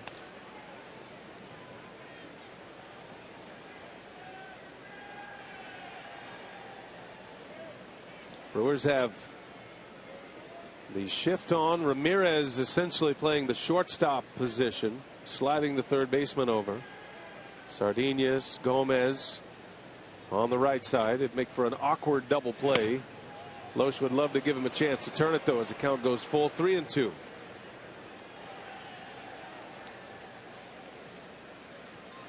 I would imagine a guy like Aramis Ramirez would love the opportunity to cut across the bag with a double play chance. That's right. It's been a long time. Full count, though. Pence takes off. The pitch is low. Ball 4. And now 2 on with 1 out.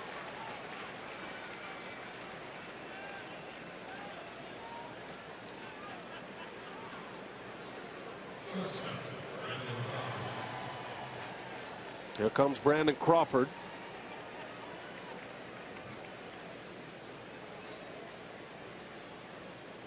Brewers up 4-1.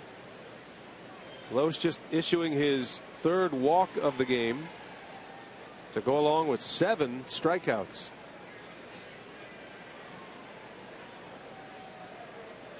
Loesch had an 8 strikeout game on the road in New York against the Mets. That's his season high.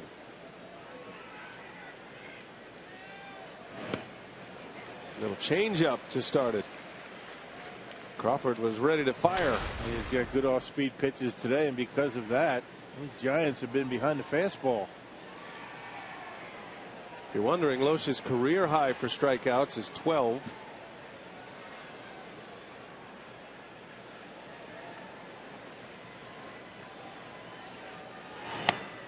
Oh, and 2. There you go. Change up fastball. Fastball up. 81 with the change up. 88 with the fastball. It's the kind of pitch you'd say you could never throw an 89-mile-an-hour fastball in that location alone. But in context with a changeup, Crawford was late. 2 on, 1 out. Here's the 0-2 pitch. Skips in. Good block by Maldonado. Yeah, Loesch having a difficult time in this inning. It started with Belt putting him away. He got ahead of Belt 1 and 2. Ended up walking him. Trying to make that perfect pitch, but once again, these Giants, they're tough outs. I mean, they're not going to chase too much. A lot of Loesch's strikeouts today have been looking very patient at the plate.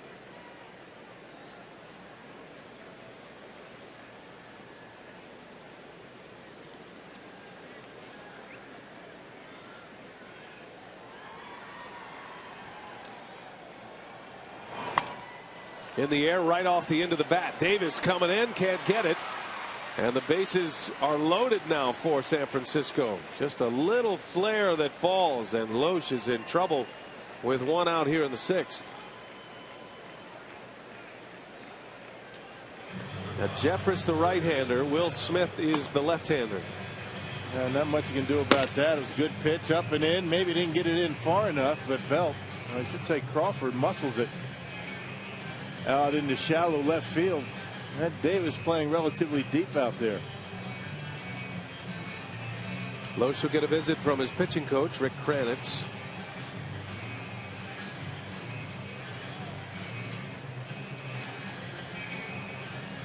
Well, this inning started with a strikeout. Pence singled, Belt walked, and now Crawford singles with 2 strikes. And the tying run is aboard for the Giants. Man, Loesch has been ahead in the count 1 and 2 each of the last 2 hitters, but they've been able to reach. If you're looking for Casey McGee, he was designated for assignment by the Giants primarily because of the play of the man at the plate, Matt Duffy, who has taken over the everyday role at third base. He's 0 for 2 today. And a line drive to center. That's a base hit. Coming in to score is Pence, and now it's bobbled by Gomez. He bobbles again, and Belt will score. 2 runs are in. Yeah, that's a big mistake out there. That's going to be an error on Carlos. Well, you pick that baseball cleanly and 1 run's in, and then you got the 8-hitter coming up. But Carlos trying to be a little bit too quick with it. Pitch up in the zone by Loesch, and Duffy able to dump it into center right off the end of the bat. He's trying to get rid of that baseball too quickly. He boots it, and another run comes in. Just can't make mistakes like that against these guys. Counsell will take the ball from Loesch. 2 in. Loesch is out. The Giants are within 1. Still just 1 out.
The original light Pilsner. Cheers! It's Miller time. And by the Wisconsin Lottery, reminding you to please play responsibly. Well, Kyle Loesch is out. Was rolling along here through the first 5 innings, but that third time through the batting order proved costly for him. 3 runs in currently. Still has runners at first and second. That is his responsibility. 5 1/3 for Loesch. The last 4 Giants batters have reached base. Duffy just drives in a run with a single. Carlos Gomez committing an error to allow a second run to score. And now here is Jeremy Jeffress with 1 out and 2 on. Yeah, he's been pretty good. Not scored upon in each of his last 8 appearances. Threw an inning and a third yesterday in Atlanta. Did not allow a run. As good as Jeffress has been, Craig Counsell would love to be able to use him later in the game. 7th inning, maybe 8th inning. But he's been forced to use him earlier in games. Starters unable to go deep. There's a ground ball through. Base hit. Susek. And around third, coming in to score is Crawford. And this game is tied 4-4. The Giants score 3 quickly here with 1 out in the 6th inning. Yeah, Susek not wasting any time. Able to roll that one into the hole, and Roberto Kelly, the third base coach, taking advantage of the throwing arm of Chris Davis. He never hesitated.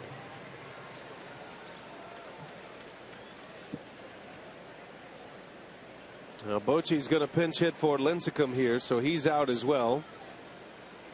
Lincecum has a chance to win this game, believe it or not. The Giants take a lead and hang on. 5 innings, 4 earned runs for Lincecum. The pinch hitter is Gregor Blanco.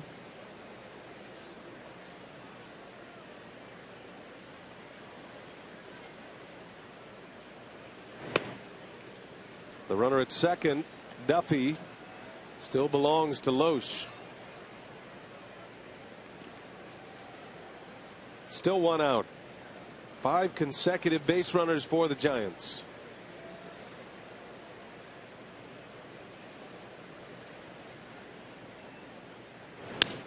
Into center, base hit.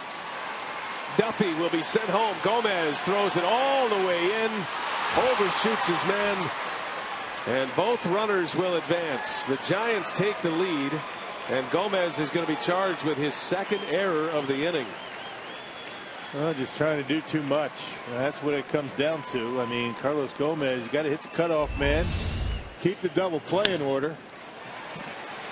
Tries to airmail this one all the way into the air. Just can't do it. Jeremy Jeffers late getting back behind home plate. Not sure it would have mattered anyway. The Brewers shooting themselves in the foot in this inning. And 2 errors by Carlos. 6 straight base runners for the Giants. 5 hits and a walk. 5 for San Francisco. 4 are in. Still just 1 out. The infield is in now for the Brewers with Aoki coming up. And the Giants have him at second and third. All of those runs belonging to Loesch. And they are earned runs. That's how fast the game can change. Suddenly Loesch is on the hook for the loss. Lincecum is in line for a win. Yeah, started this inning allowing only 1 run. Boy, that happened quickly. And all the damage done by the bottom of the Giants batting order. Another one to center field. Another base hit. In to score Susac, and Blanco will be held around third. 6-4 Giants. No end in sight for the Brewers. And the tough part of this order coming up. Angel Pagan started this 6th inning with a strikeout. And the Brewers have not been able to record an out since. Boy, that's 5 consecutive hits. 7 consecutive base runners since the out. Counsell is going to go back to the mound to make a change. This game is turned on its ear. 6-4 Giants now in a 5-run inning. Take a break.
Got away quickly.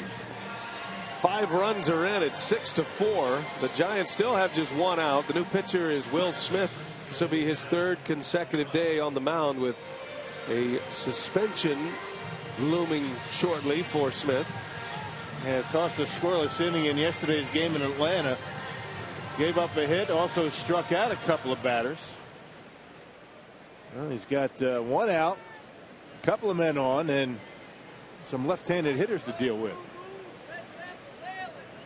Kyle Loesch had given up just 3 hits through the first 5 innings and 1 run. And it has all changed since. Joe Panik will bat. Brewers get the matchup they want. But Panik is a very good hitter against lefties this year. He's hitting .333. 11 hits against left-handed pitchers. And he swings at the first pitch. Well, you got Panik, a switch hitter, Pagan, who's going to turn around and bat right-handed. Then Pence, a right-handed hitter, followed by a couple of lefties. Well, another big inning by the opponent against this Brewers pitching staff. There's been a few of those as of late. Well, the Brewers gave up a 10-run inning against the Mets.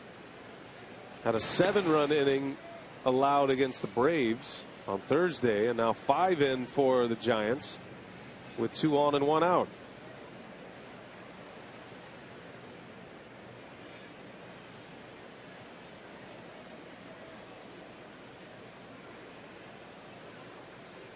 Runner takes off. Maldonado's throw to second is not in time. Stolen base for Aoki, their club leader. That's his 11th. Takes him out of a double play chance. Yeah, going on the first move, as soon as Smith picks that leg up, there goes Aoki and able to beat it at second base.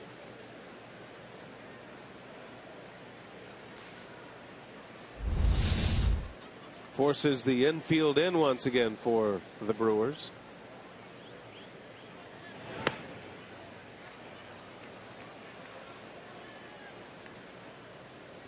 If Loesch can get through the 6th, that changes everything for Craig Counsell.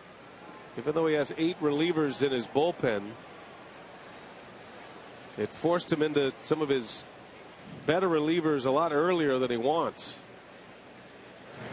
And if Will Smith struggles here in this 6th inning, the Brewers are in big trouble the rest of the way. This is his inning the rest of the way. There are no relievers loosening. Well, it might be the last day he pitches for a while. We'll see. Yeah, his 3rd consecutive game. He's been striking out a lot of guys since the activities of Thursday. And he walks Panic. So the beat goes on here. Back to where it started. Angel Pagan, who struck out to start this 6th inning. 8 straight base runners for the Giants. And the switch hitter will turn around and hit right-handed.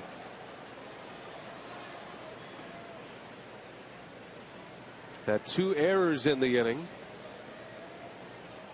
both by Gomez.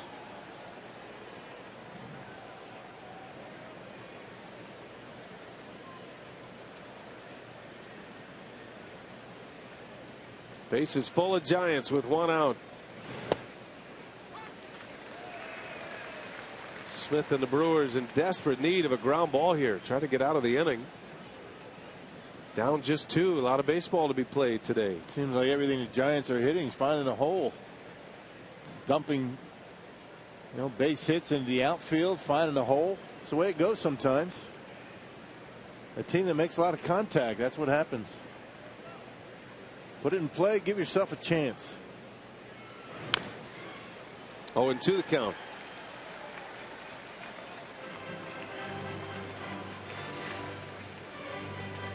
Neil Cott starts to get loose.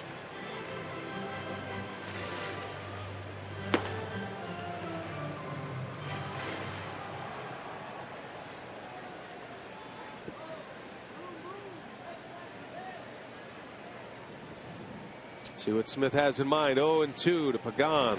Got him. Went with a breaking ball and struck him out. Rough inning for Pagan. Unfortunately, the rest of the Giants have done pretty well. A couple of strikeouts for Pagan in the 6th. Responsible for the only 2 outs in this inning. And the window is open to get out of this mess finally. The 11th batter of the inning, Hunter Pence, at the plate.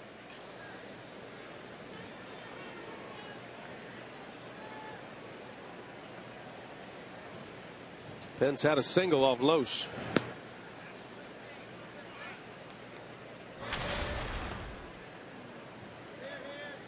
Both starters are out. Lincecum with a chance to win it today. Loesch on the hook for the loss now. Loesch giving up 5 runs in 5 1/3.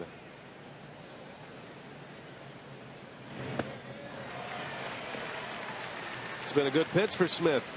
Yeah, good breaking ball. The curveball. He's got a curveball and a slider. More curveballs to right-handers than sliders. More sliders to lefties.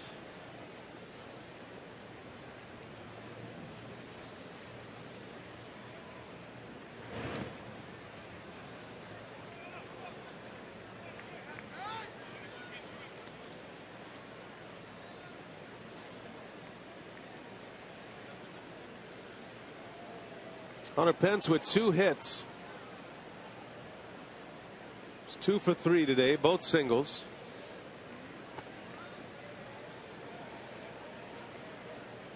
Two outs and a long top of the 6th. The Giants have scored 5 and lead it 6-4 now. And that ball's deep. Pence sends one to left. It is off the top of the wall. 2 runs are in. They'll hold a 3rd runner around third base. The Giants keep it going. It is now 8-4. It's been a 7-run inning. And just a foot or 2 away from a grand slam. Yeah, Pence 2 for 2 in his 6th inning. Yeah, left that one out over the plate. And look at Hunter Pence. Goes right down and gets it. Lines it off the wall and left. And didn't miss a grand slam by much. And it looks like Craig Counsell is going to go get Will Smith in a double switch.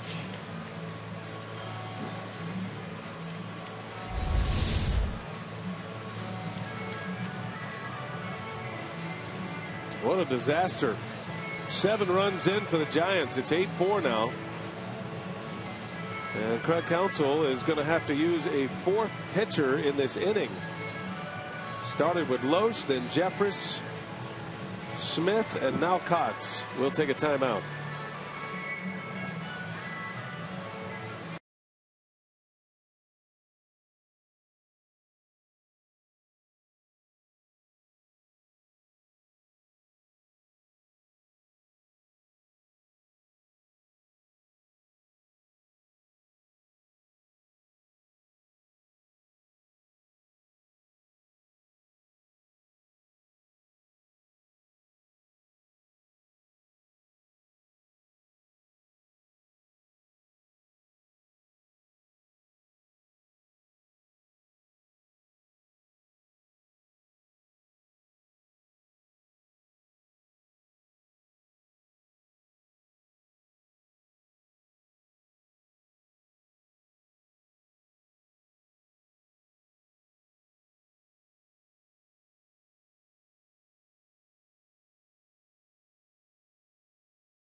Park 7 runs in this inning.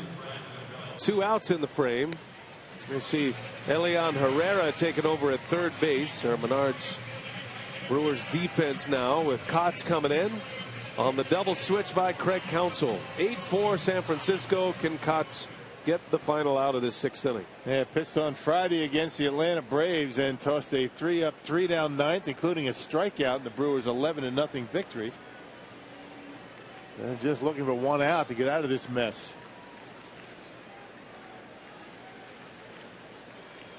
Brandon Belt, the 12th batter of the inning.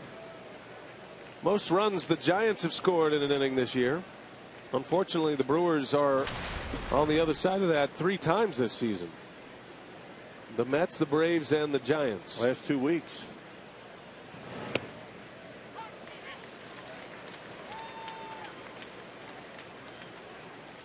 The National League's best hitting team statistically, the top batting average in the NL.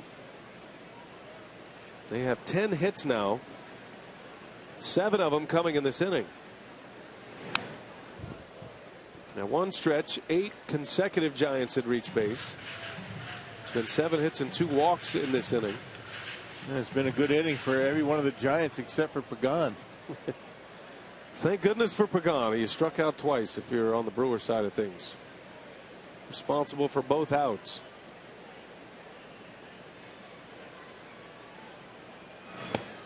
And a swing and a miss, and this one mercifully comes to an end. Wow. 7 runs in. It's 8-4.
Major League Baseball, Memorial Day, a packed house. Things not going the way the Brewers fans want them to here, but it is a day that we remember. Just had a national moment of remembrance between innings. Great scene here. Everybody on their feet. Moment of reflection and gratitude to the heroes who lost their lives defending our country. And we say it every year, but let's make Memorial Day an everyday thought. Right. And an everyday remembrance. Keep in your thoughts and prayers for sure. Well, it is 8-4. A lot of game to be played. Giants are going to bring on Jeremy Affeldt, who has really scuffled this year for San Francisco. Yeah, he's given up 9 runs, 8 of them earned on 14 hits in his last 8 appearances. That's a 12 earned run average. And he has been giving up a lot of hits, a .452 batting average against Affeldt in that span. Gregor Blanco takes over in center after his pinch hit at bat, his base hit. So Pagan is out. You can put Affeldt in Pagan's spot, third in the batting order. Well, the Brewers try to shake a little dust off here. Brewers with 3 home runs today. Davis has hit 2. Braun hit a monster home run, 474 feet. Council had to use 4 pitchers to get through the 6th inning. Man, Kyle Lowe's just cruising along until that 6th. That's the way it goes. Man, just lose it. And big league hitters jump all over it. And when starters have to come out in the 6th inning, that starts the bullpen in motion, and that can be tough. Unfortunately, the Brewers have had to do that quite a bit here lately. So even a bullpen that is carrying 8 pitchers, which leaves the bench 1 man short, which has cost the Brewers as well. They have a hard time finding outs as Hector Gomez grounds out. 1 away here in the 7th for Affeldt. Yeah, back by popular demand, Zubaz Palooza returns to Miller Park on Friday, June 12th. The Brewers host the Nationals, and fans who purchase a special Zubaz Palooza ticket package will get a pair of green and blue Zubaz pants featuring the Brewers 90s logo. For tickets, go to brewers.com/special events. We're going to be wearing those on the air. Oh, really? I'm making a call. As long as you have a tie on. There's nothing in the rules about pants. Will there be any head-to-toe framing of that? It's got to be. I'm all in. As long as you have a tie on. You know that. Okay. Maybe a Zubaz tie. You got people for that, Rock. Make that happen. Okay. You got people for everything. I'm looking forward to that day. That's going to bring back some good memories. Ground ball to Crawford. I had a Zubaz guy back in the 80s. Oh, did you? But not now. I think. How many game tickets does that require to get a free pair of Zubaz back in the day? I mean, you know, like 2 tickets for your dry cleaning. It wasn't like that. You had to pony up. You know, the guy in Minnesota, that ran the Minnesota clubhouse. He had him. He had a guy who presented him to the club. You had a guy that had a guy. That's the disconnect. Wasn't my guy. I just knew the guy who had a guy. Was that what precipitated the Bill Schroeder, I got a guy now? Because you do have a guy for everything. It is quite remarkable. I've never seen anybody with more guys. I just say that, though. No, but it's true. It's true. Just to hang around you for a little bit. It's amazing the free stuff you get. Bottom line is we're going to wear the Zubaz. Elian Herrera's batting for the first time. My camo tie today was actually an Army uniform at one time. Really? The same material, the ACUs that the Army guys wear. Nice. Got that from my son. I didn't know that. Yeah. I knew it was a camo tie. I didn't know it was actually from legit. It's legit. Yeah. I wouldn't mess around with that. You got a bow tie in that version? No. Well, that order's been placed. Do you want one? I'd like one. Well, I'd like yours, and then you can wear the bow tie. There's only certain people who can get away with a bow tie, and you're one of them. See? Camo tie. So the material is from the. Yeah. I mean, it's legit. Makes sense now. I wear it twice a year. What's the other day? 4th of July? Veterans Day. Oh, Veterans Day. That makes sense. What's your 4th of July gear? Just kind of red, white, and blue, and I'm hoping it's a golf shirt, actually. If we ever get any.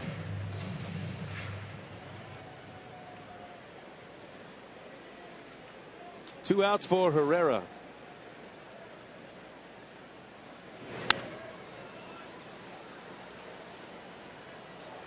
Well, if you don't know the story, Rock's son and son-in-law, both in the military. Son Billy is in Washington now. Yep, Fort Lewis, outside of Seattle. He's doing great work. Say hello to Billy watching in. And Perry, son-in-law Perry. Another ground ball. And Jeremy Affeldt, a struggling pitcher, makes quick work of the Brewers. 3 up and 3 down, 3 ground ball outs. On this Memorial Day, USAA honors those who gave everything in their service to our country.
Disaster in the 6th against the Brew Crew today. 7-run score.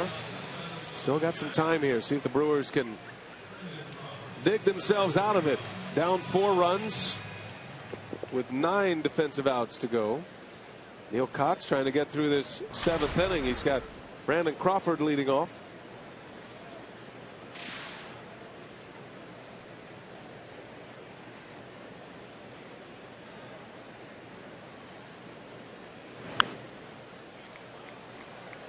Crawford, Duffy, and Susac due up. All 3 of those individuals had consecutive hits in that 6th inning. Giants at one point had 5 straight hits. Yeah, 6 for 8 with runners in scoring position in that 6th inning.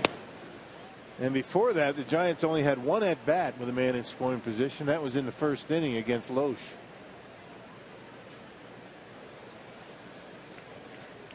Giants have been a much different team since Hunter Pence returned. A win today, they'd go to 8-2 since he returned from the disabled list. Yeah, Pence 3 for 4 today. He's a difference maker. Just his presence in the lineup alone. He narrowly missed a grand slam last inning. Instead, it went for a 2-run double. Crawford in the air. Playable. Gomez will make the call and the catch for the first out. Hey, next time you're at Miller Park, make sure to check out the new seat upgrade feature located within the MLB.com ballpark app. You can upgrade your seats to exclusive areas such as club level, dugout box, or even right behind home plate. Download MLB.com BetOnline.com. Ballpark free for your smartphone or tablet.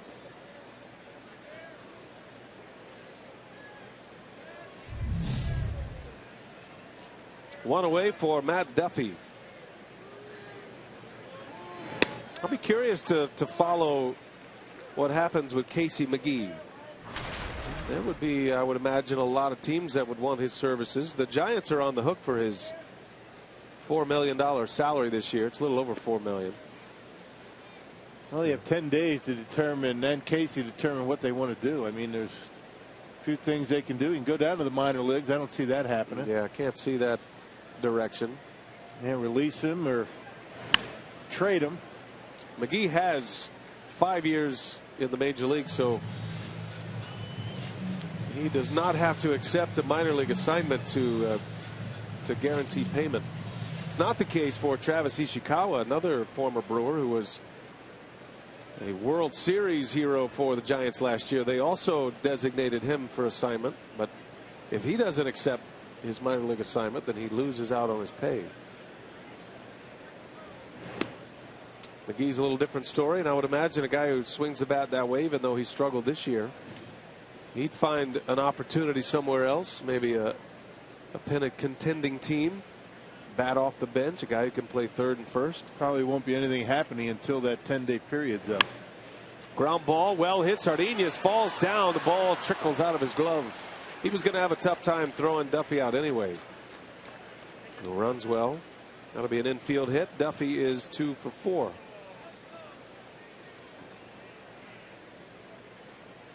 I like what McGee said about Duffy, though. There was some questions, you know, are you worried about Duffy, upset about that? He said, no, he played better than I did. He deserves the chance. That's what the big leagues are all about. Yep. Handle it like you're supposed to. I'm sure he's not happy about getting designated, but I think Casey understands the landscape and he knows he'll get a chance.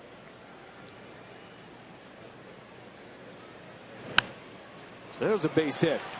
Andrew Susac, little excuse me swing. And a single to right, all the way to third goes Duffy, and the Giants are back in business here. The light hitting Giant catcher is 2 for 4 today. It just seems like every time to make contact, it's going to fall in for a base hit. Tried to hold up, couldn't, but slices it down the right field line for a base hit. Duffy able to get into third base.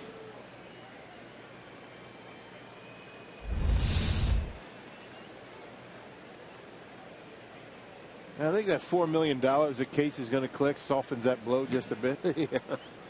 I think you're right. He'll land on his feet. Yeah, he'll be all right. You know he wants to play. There's only so long you have to put the uniform on, and I mean I can understand that too. McGee's done a great job resurrecting his career. You know, he went to Japan 2 years ago, didn't have a job, or a job that he wanted in the States in Major League Baseball. He came back with the Marlins last year and had a fantastic season. Giants were hoping he'd be the guy to replace Pablo Sandoval at third base, but it hasn't worked out that way. Chance to turn it here. Hector Gomez to Sardinhas, and a double play to get Kotz out of the inning. Giants failed to score in the 7th. Good work by Neil Kotz. Well, we turn it over to Miller Park. Rob Edwards and our presentation of God Bless America as we head to the 7th inning stretch here at Miller Park. Enjoy. And please stand for God Bless America, presented by the Wisconsin National Guard and led by Bob Kozlowski from the Brewers Guest Services. God bless America, land that I love. Stand beside her and guide her through the night with the light from above. From the mountains to the prairies to the oceans white with foam. God bless America, my home, sweet home. God bless America, my home, sweet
have a 4-run lead as we go to the bottom of the 7th.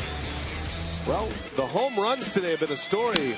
Check it out, courtesy of Columbia St. Mary's. Worth another look. Ball off the bat velocity. Davis's 2 homers. That drive coming off the bat at 102.8 miles an hour. And then look at this one, 108.4 miles per hour. Braun's season average at 78. That ball went 474 feet. That's a lot of mileage on the 3 home runs, and the Brewers are going to need more of that if they're going to come back here today. Plenty of time to do it. I would imagine every home run is going to be in the hundreds, right? I mean, just by the fact how far it's got to go. But that ball that Braun hit, man. Chris Davis hit one into the landing area for Bernie, and Bernie slide a couple of homestands ago. Now Davis can hit him as far as anyone. Braun has 12 home runs this year. Sardinius leads off, the switch hitting shortstop.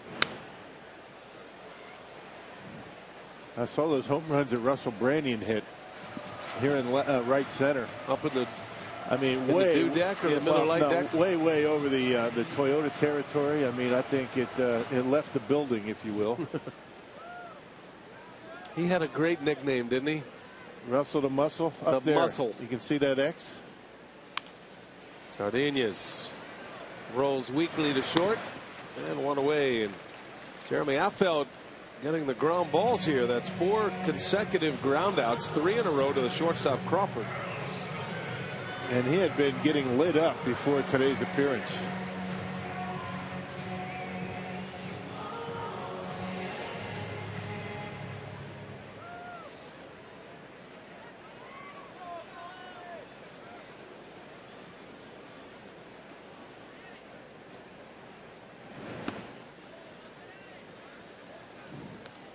Gomez is hitless, 0 for 3.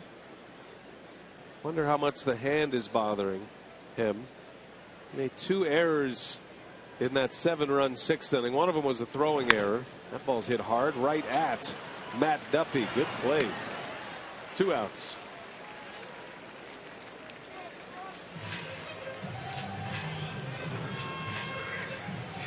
And here's Chris Davis now.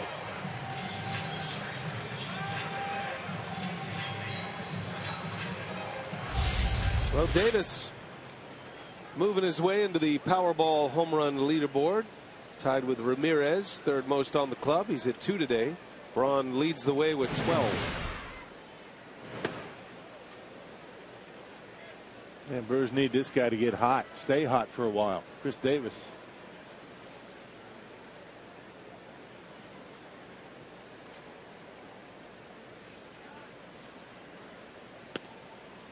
Davis has had a hard time breaking into the lineup lately, as Gerardo Parra has swung the bat well. That might change. Keeps swinging the bat like he is today.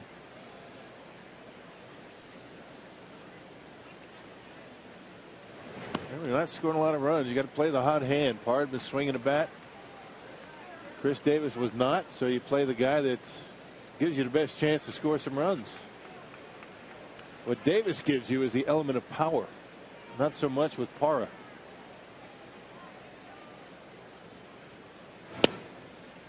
Walked him on 4 straight. First base runner allowed by Jeremy Affeldt. And that's going to give Braun a swing here, and that's going to send Bochy to the mound. He'll make a change. So the Brewers, with the heart of their order coming up, a man on with 2 outs. Bochy will make the call to the bullpen here in the 7th inning. It's the best that Affeldt has pitched in a while for the Giants. We'll take a break. We'll set up the new pitcher when we come back.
2 outs. Bruce Bochy making a pitching change here. And it's going to be the hard-throwing right-hander Hunter Strickland on the mound for San Francisco to face Ryan Braun. Yeah, he was called up on from AAA Sacramento on Saturday, part of that 26th man that you get to have for a doubleheader. They had a doubleheader in Colorado and threw 2 scoreless innings. Ryan Braun at the plate, presented by Wendy's.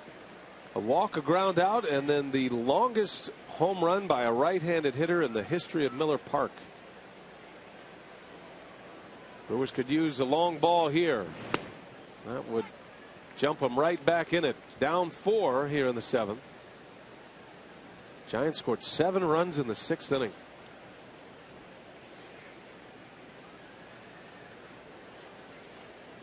Brewers have allowed huge innings in the last 2 weeks. A 10-run inning and 2 7-run innings to the opponent. Got a good cut. 0-2 the count.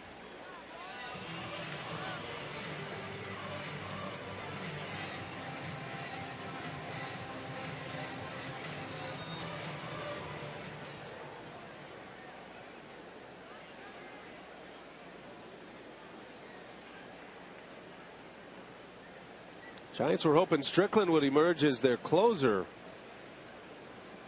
Hasn't quite worked out that way. He's got a big arm, no question about that.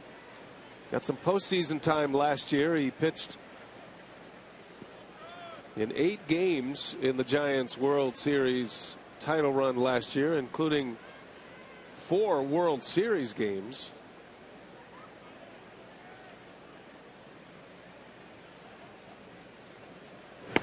They got him. Strickland strikes out Ryan Braun. The inning is over, and the Brewers strand a man. 8-4 Giants. We head to the 8th.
Brewers headed to the 8th inning now, and our Miller Lite What's on Tap doesn't get any easier tomorrow. One of the best in the business, Madison Bumgarner, who just beat Clayton Kershaw his last time out and hit a home run off of him. He'll match up against Matt Garza. Garza, nice bounce back outing his last time out. That was in Atlanta. It's our Miller Lite What's on Tap. The man who put together one of the greatest postseasons in the history of baseball last year. Single-handedly won the World Series. Is that fair? He is a great talent, and apparently he can fix a bus too. He's a mechanic. He's done that before. As Brandon Kinsler takes over, I don't know if he's a mechanic or not, but he pitched on Saturday, picked up a loss. Gave up a run in that 11th inning on Saturday against the Atlanta Braves. 2/3 of an inning, a couple of hits and a run. Was called up back on May 8th.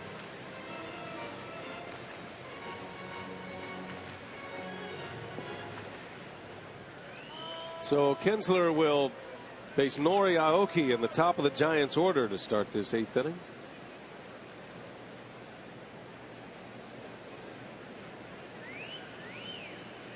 Aoki has been aboard all 4 plate appearances. 3 hits and a walk. He homered in the 3rd, drove in a run in that 7-run 6th inning, also stole a base in that inning.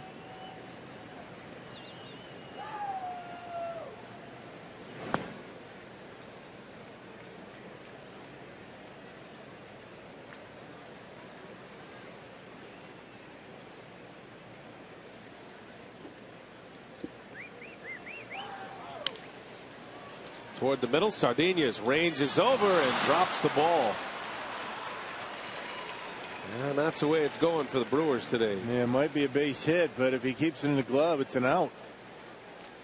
Look, with good speed, we'll see how they score it, but still no, it's a leadoff base runner for the Giants.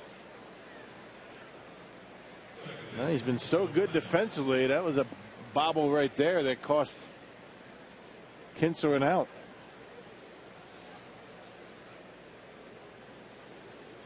Now the Brewers have committed 2 errors today, both by Gomez, both in the same inning.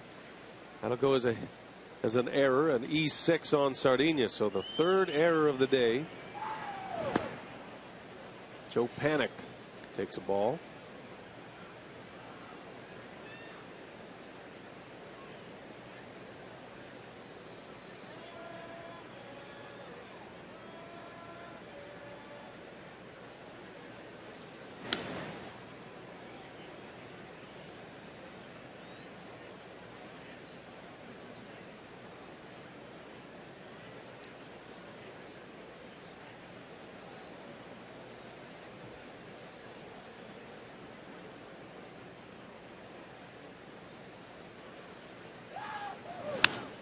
Got a chance to turn it here. Sardinias to Gomez.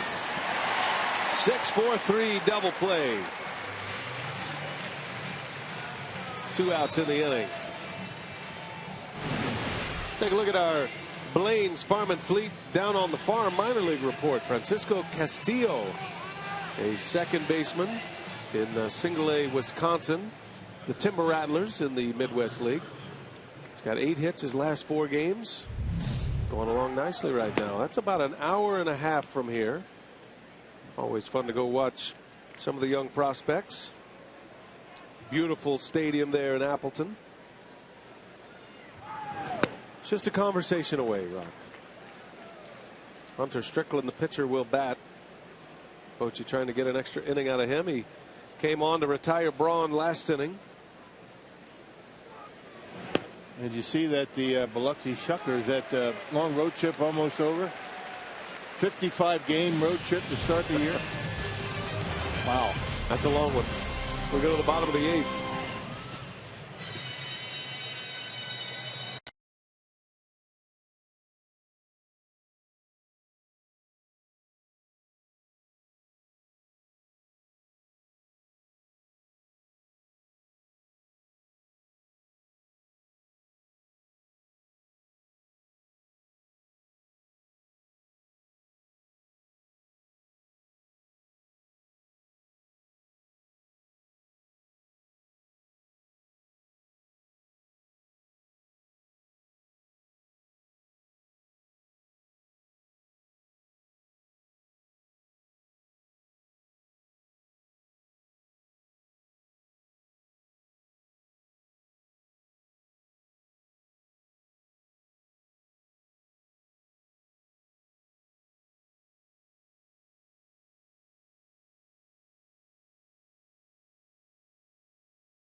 Unfortunately, she's not watching a Brewer win at this point. They were down 8-4 going to the bottom of the 8th. A special 1-hour Brewers Live postgame on the way. We're going to be talking and sharing a story on Stephen Wright, a special operations pilot who was forced to leave baseball due to his military commitment. A very good story. Ultimately gave his life in the process. Today is such a good day to honor those people and do have good memories about them. But I watched this prior to coming on the set today, and it's very emotional. It's one worth watching, and I'm sure all the people are going to enjoy it. Yeah, a lot of us had a chance to look at it behind the scenes, and I certainly want to share that with you. It's a very lengthy story, a 1-hour Brewers Live postgame on the way. Part of that show, we're also going to hear, of course, from Craig Counsell and the Brewers as well here on this Memorial Day. Let's see if they got a late rally going, guys. Yeah, it'll be nice. See if the Brewers can give them something to cheer about. This sellout crowd at Miller Park. Adam Lind leads off. And a jam shot, pop up. Back is Duffy for the out. Lind is retired. He's 0 for 4 today. Brewers had it going their way. It was a nice tight game. The Brewers were swinging the bats well with those 3 home runs. Had a 4-1 lead going into the 6th, and the wheels came off. And unfortunately, the Brewers have seen too many of those innings this year. Counsell had to use 4 pitchers in the 6th inning. And when it was all said and done, the Giants sent 12 men to the plate, scoring those 7 runs on 7 hits. Gerardo Parra is going to hit his first at bat.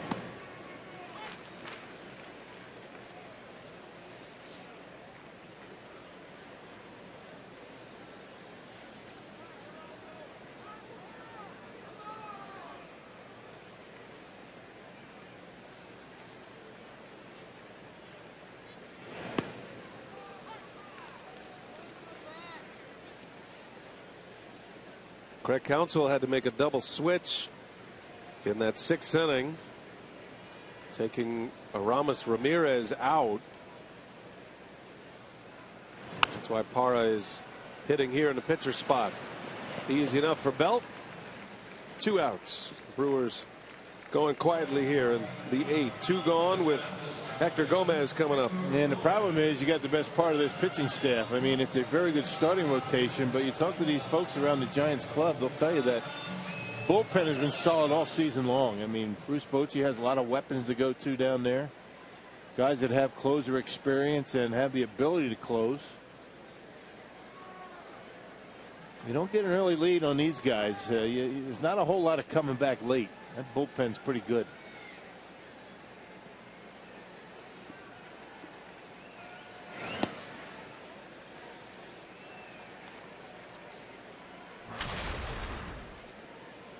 That's big news in baseball today. The return of Josh Hamilton to the big leagues. He's in the lineup for the Texas Rangers today.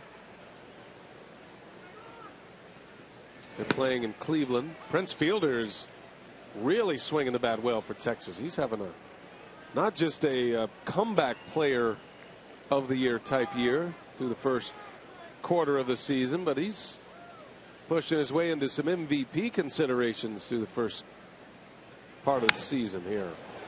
Got 8 homers. He's hitting for a high average. He's hitting .362. Man, leading the American League in batting average. He's got 32 RBIs coming into play today. And Prince with 21 multi-hit games. Now Rangers just swept the Yankees, and they're getting a big bat in. I'm very curious to see how Josh Hamilton performs at the major league level. By all accounts, he is in great shape, swinging the bat well. They think he's going to be an impact player again. That would be quite a story. A lot of games in progress this afternoon. Twins are on top of the Red Sox 7-2. Minnesota's playing good baseball. They are 7 games over. A win today, they go to 8 games over 500, keeping themselves in the picture in the American League Central. Hector strikes out, and the Brewers go quietly in the 8th. To the 9th we go. Giants up 8-4.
Doing a little dancing. Great day. A lot of kids out here, a lot of military members and their families.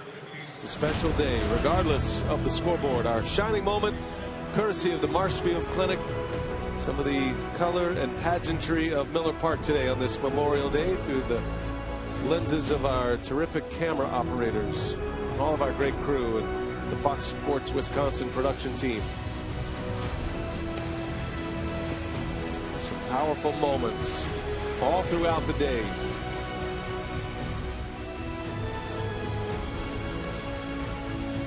Mark Atanasio, the Brewers owner, as he has done throughout the year, donating his seats down by the dugout to a military member again today. Appropriate day to do that. Francisco Rodriguez is on the mound. He'll pitch with the Brewers down 4. You don't want your closer making too many appearances in non-save situations, and for Francisco Rodriguez, this is his 8th appearance in a non-save situation. Yeah, hadn't pitched since Monday, so he needs a bit of a tune-up. Got a save against the Tigers on Monday. His 8th save of the season with a scoreless 9th inning.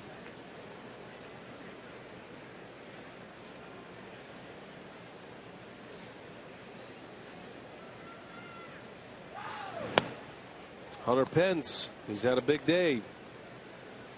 3 hits. He drove into with a double off the wall in the 7-run 6th inning.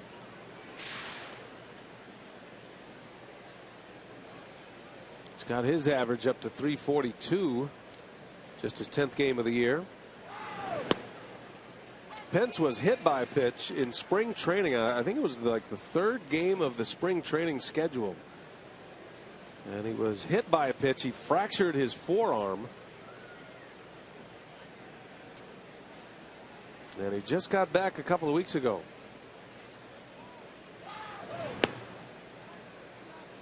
If the Giants win today, they'll go to 8-2 with Pence back in the lineup.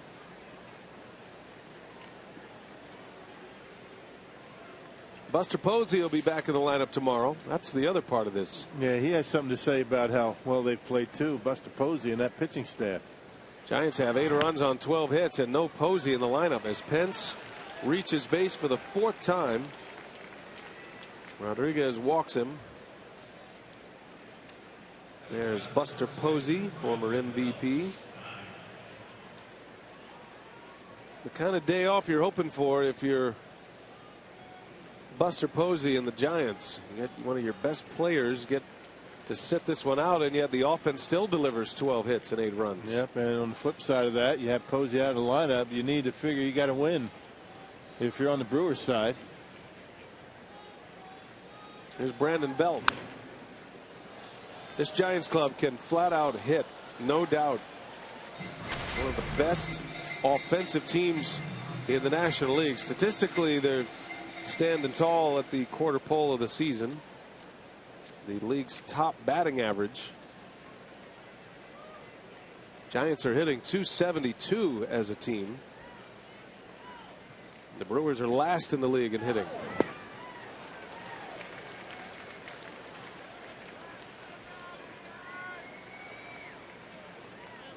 Right now in the West, it's the Dodgers leading the division.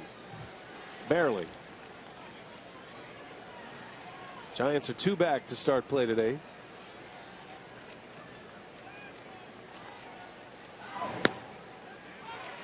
There's a strike, a called strike 3. Home plate umpire, I think, lost the count there for a moment. And Belt is gone. And so did Belt. 3 strikeouts for Brandon Belt. And 2 of them the looking variety. Watch Will Little here. He's clearly a strike. He kind of rings him up. Oh, there's a strike. That's not a ring up, is it? And now he rings him up.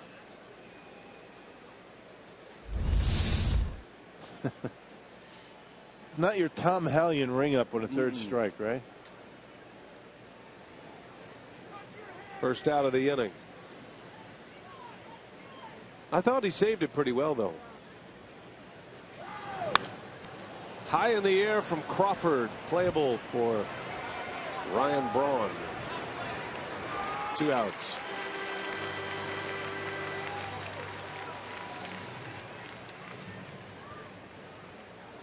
Well, the Giants in town. We always like to welcome back a favorite son of the state of Wisconsin, Dwayne Kuiper, his brother Jeff. Dwayne is the television play-by-play man of the Giants. Look at, he's pretty intense right now. He's the one leaning back, working with Mike Krukow. Two of the best in the business, those two guys. Dwayne is on his way to Sturtevant tonight. Big barbecue at the Kuiper household. His brother Jeff is a producer. How cool is that? Gets to work with his brother every day. Mike Krukow always has a ball in his hand. Two of our favorite guys. He was showing me his World Series ring today. Pretty impressive. I said, what are you doing the other two of them? I just keep them around. Brass knuckles. They're at home.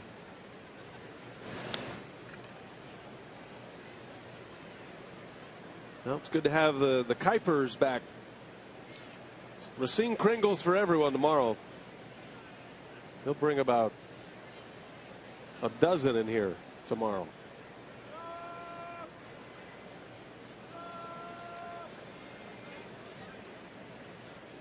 Pence takes off, a swing and a miss. Not a foul ball, just a swing and a miss. And a stolen base. So in an 8-4 game, Pence swipes second. No contact between Maldonado and Duffy, so no interference. It's one of those ones where you kind of nudge, kind of lean forward and kind of run into the hitter. And get an interference call, but that's not reviewable. So Duffy is up there with a runner at second now. He drove in a key run in that 7-run 6th inning. And it's 1-2.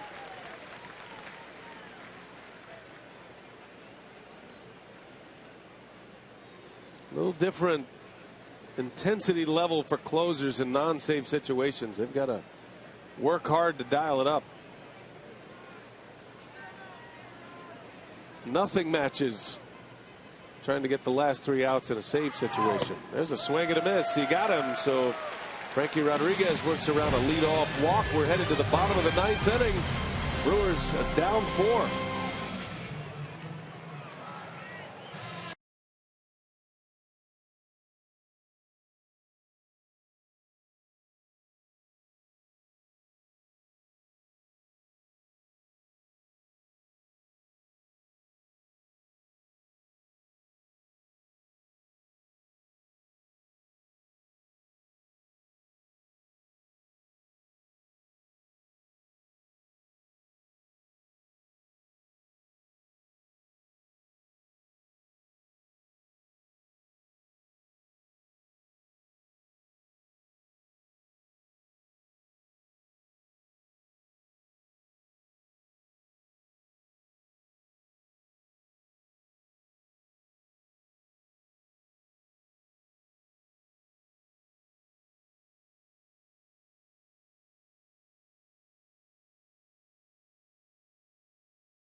Hotel and Casino. Book your stay now.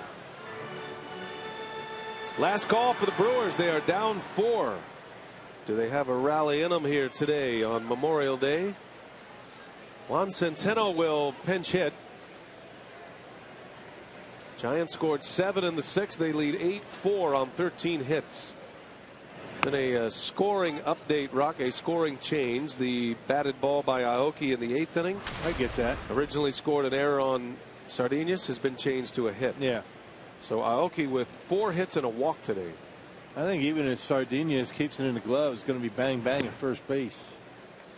Aoki gets out of the box quickly.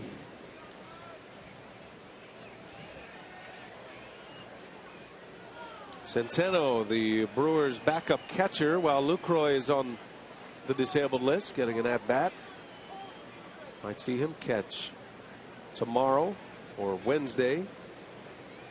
I doubt he's going to catch against Bumgarner. Good point. Wednesday may be the day. Get him an at-bat to maybe prepare him for that start. Not that Centeno is going to pass up the playing time, but I'm sure he's not signing up for a Bumgarner start. The nastiest left-hander in the big leagues. Yeah, he'll take it, though. You're right.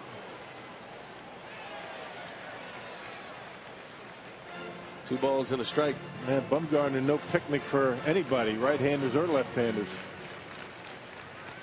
And he can hit.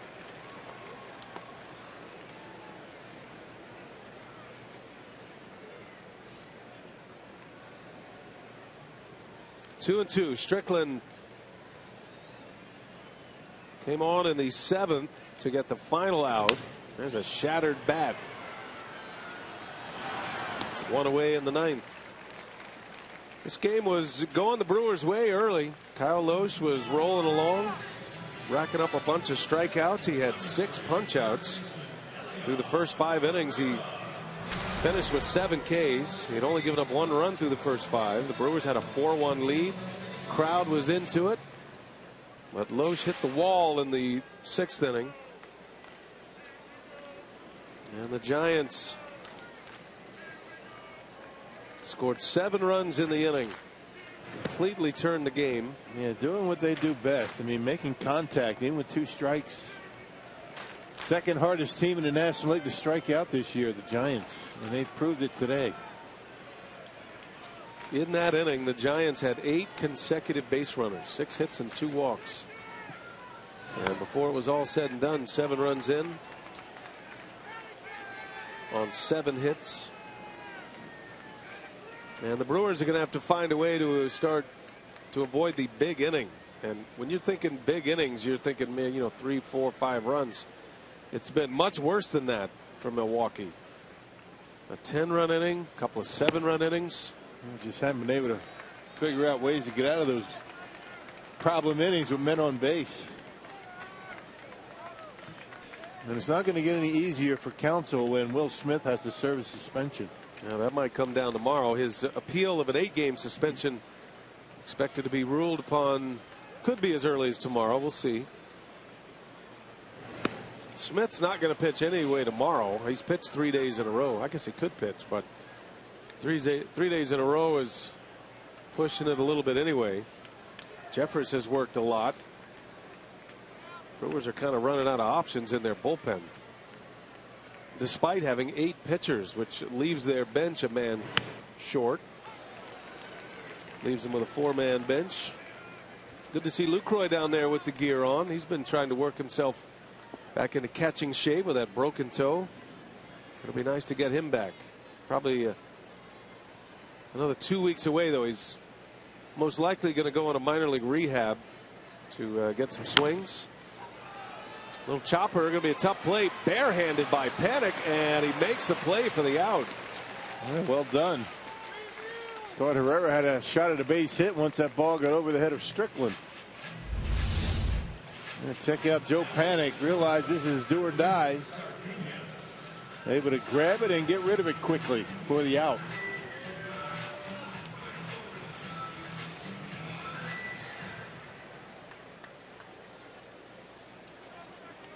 Don't forget Brewers Live postgame coming up. A beautiful short film to honor our Memorial Day festivities here in the fall, and please stay tuned for that. I promise it'll be worth your time. An hour-long edition of Brewers Live postgame. Craig Kashawn, Jerry Augustine, Sophia will be in the clubhouse for postgame sound.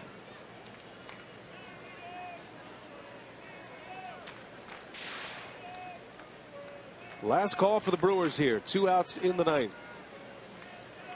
We'll do it again tomorrow night. Madison Bumgarner against Matt Garza. Tuesday night here at Miller Park.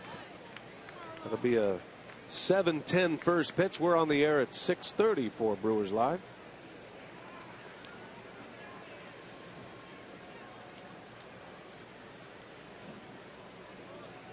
Wednesday is a day game here. Yeah, day game followed by a day off for the Brewers. I think that's going to be a welcome sight for the team. It's been a while for them. Well, it was actually right before the last road trip. Yeah, Brewers have a post-game concert this week on Friday. Country star Joe Nichols have the Bud Selig bobblehead day, the Bud Selig experience on this homestand as well.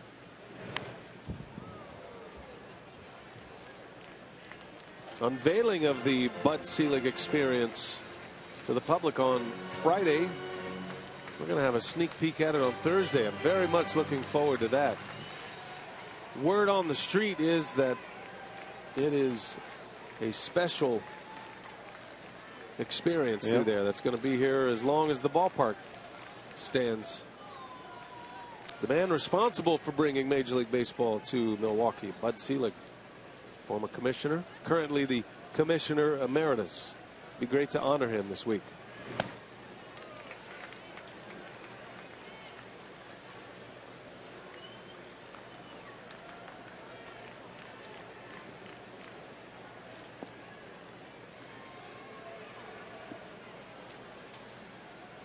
Full count, 2 outs. Strickland trying to get to the finish line for the Giants and get the final 7 outs for him, and he does so as swing and a foul tip right into the middle of the catcher. A strikeout to end it, and a disappointing day for the Milwaukee Brewers here on Memorial Day. A 7-run inning for the Giants, and they win it 8-4. Lincecum improves to 5-2 on the year. Loesch to 3-5. Nori Aoki with 4 hits. Hunter Pence at 3 hits, on base 4 times as well.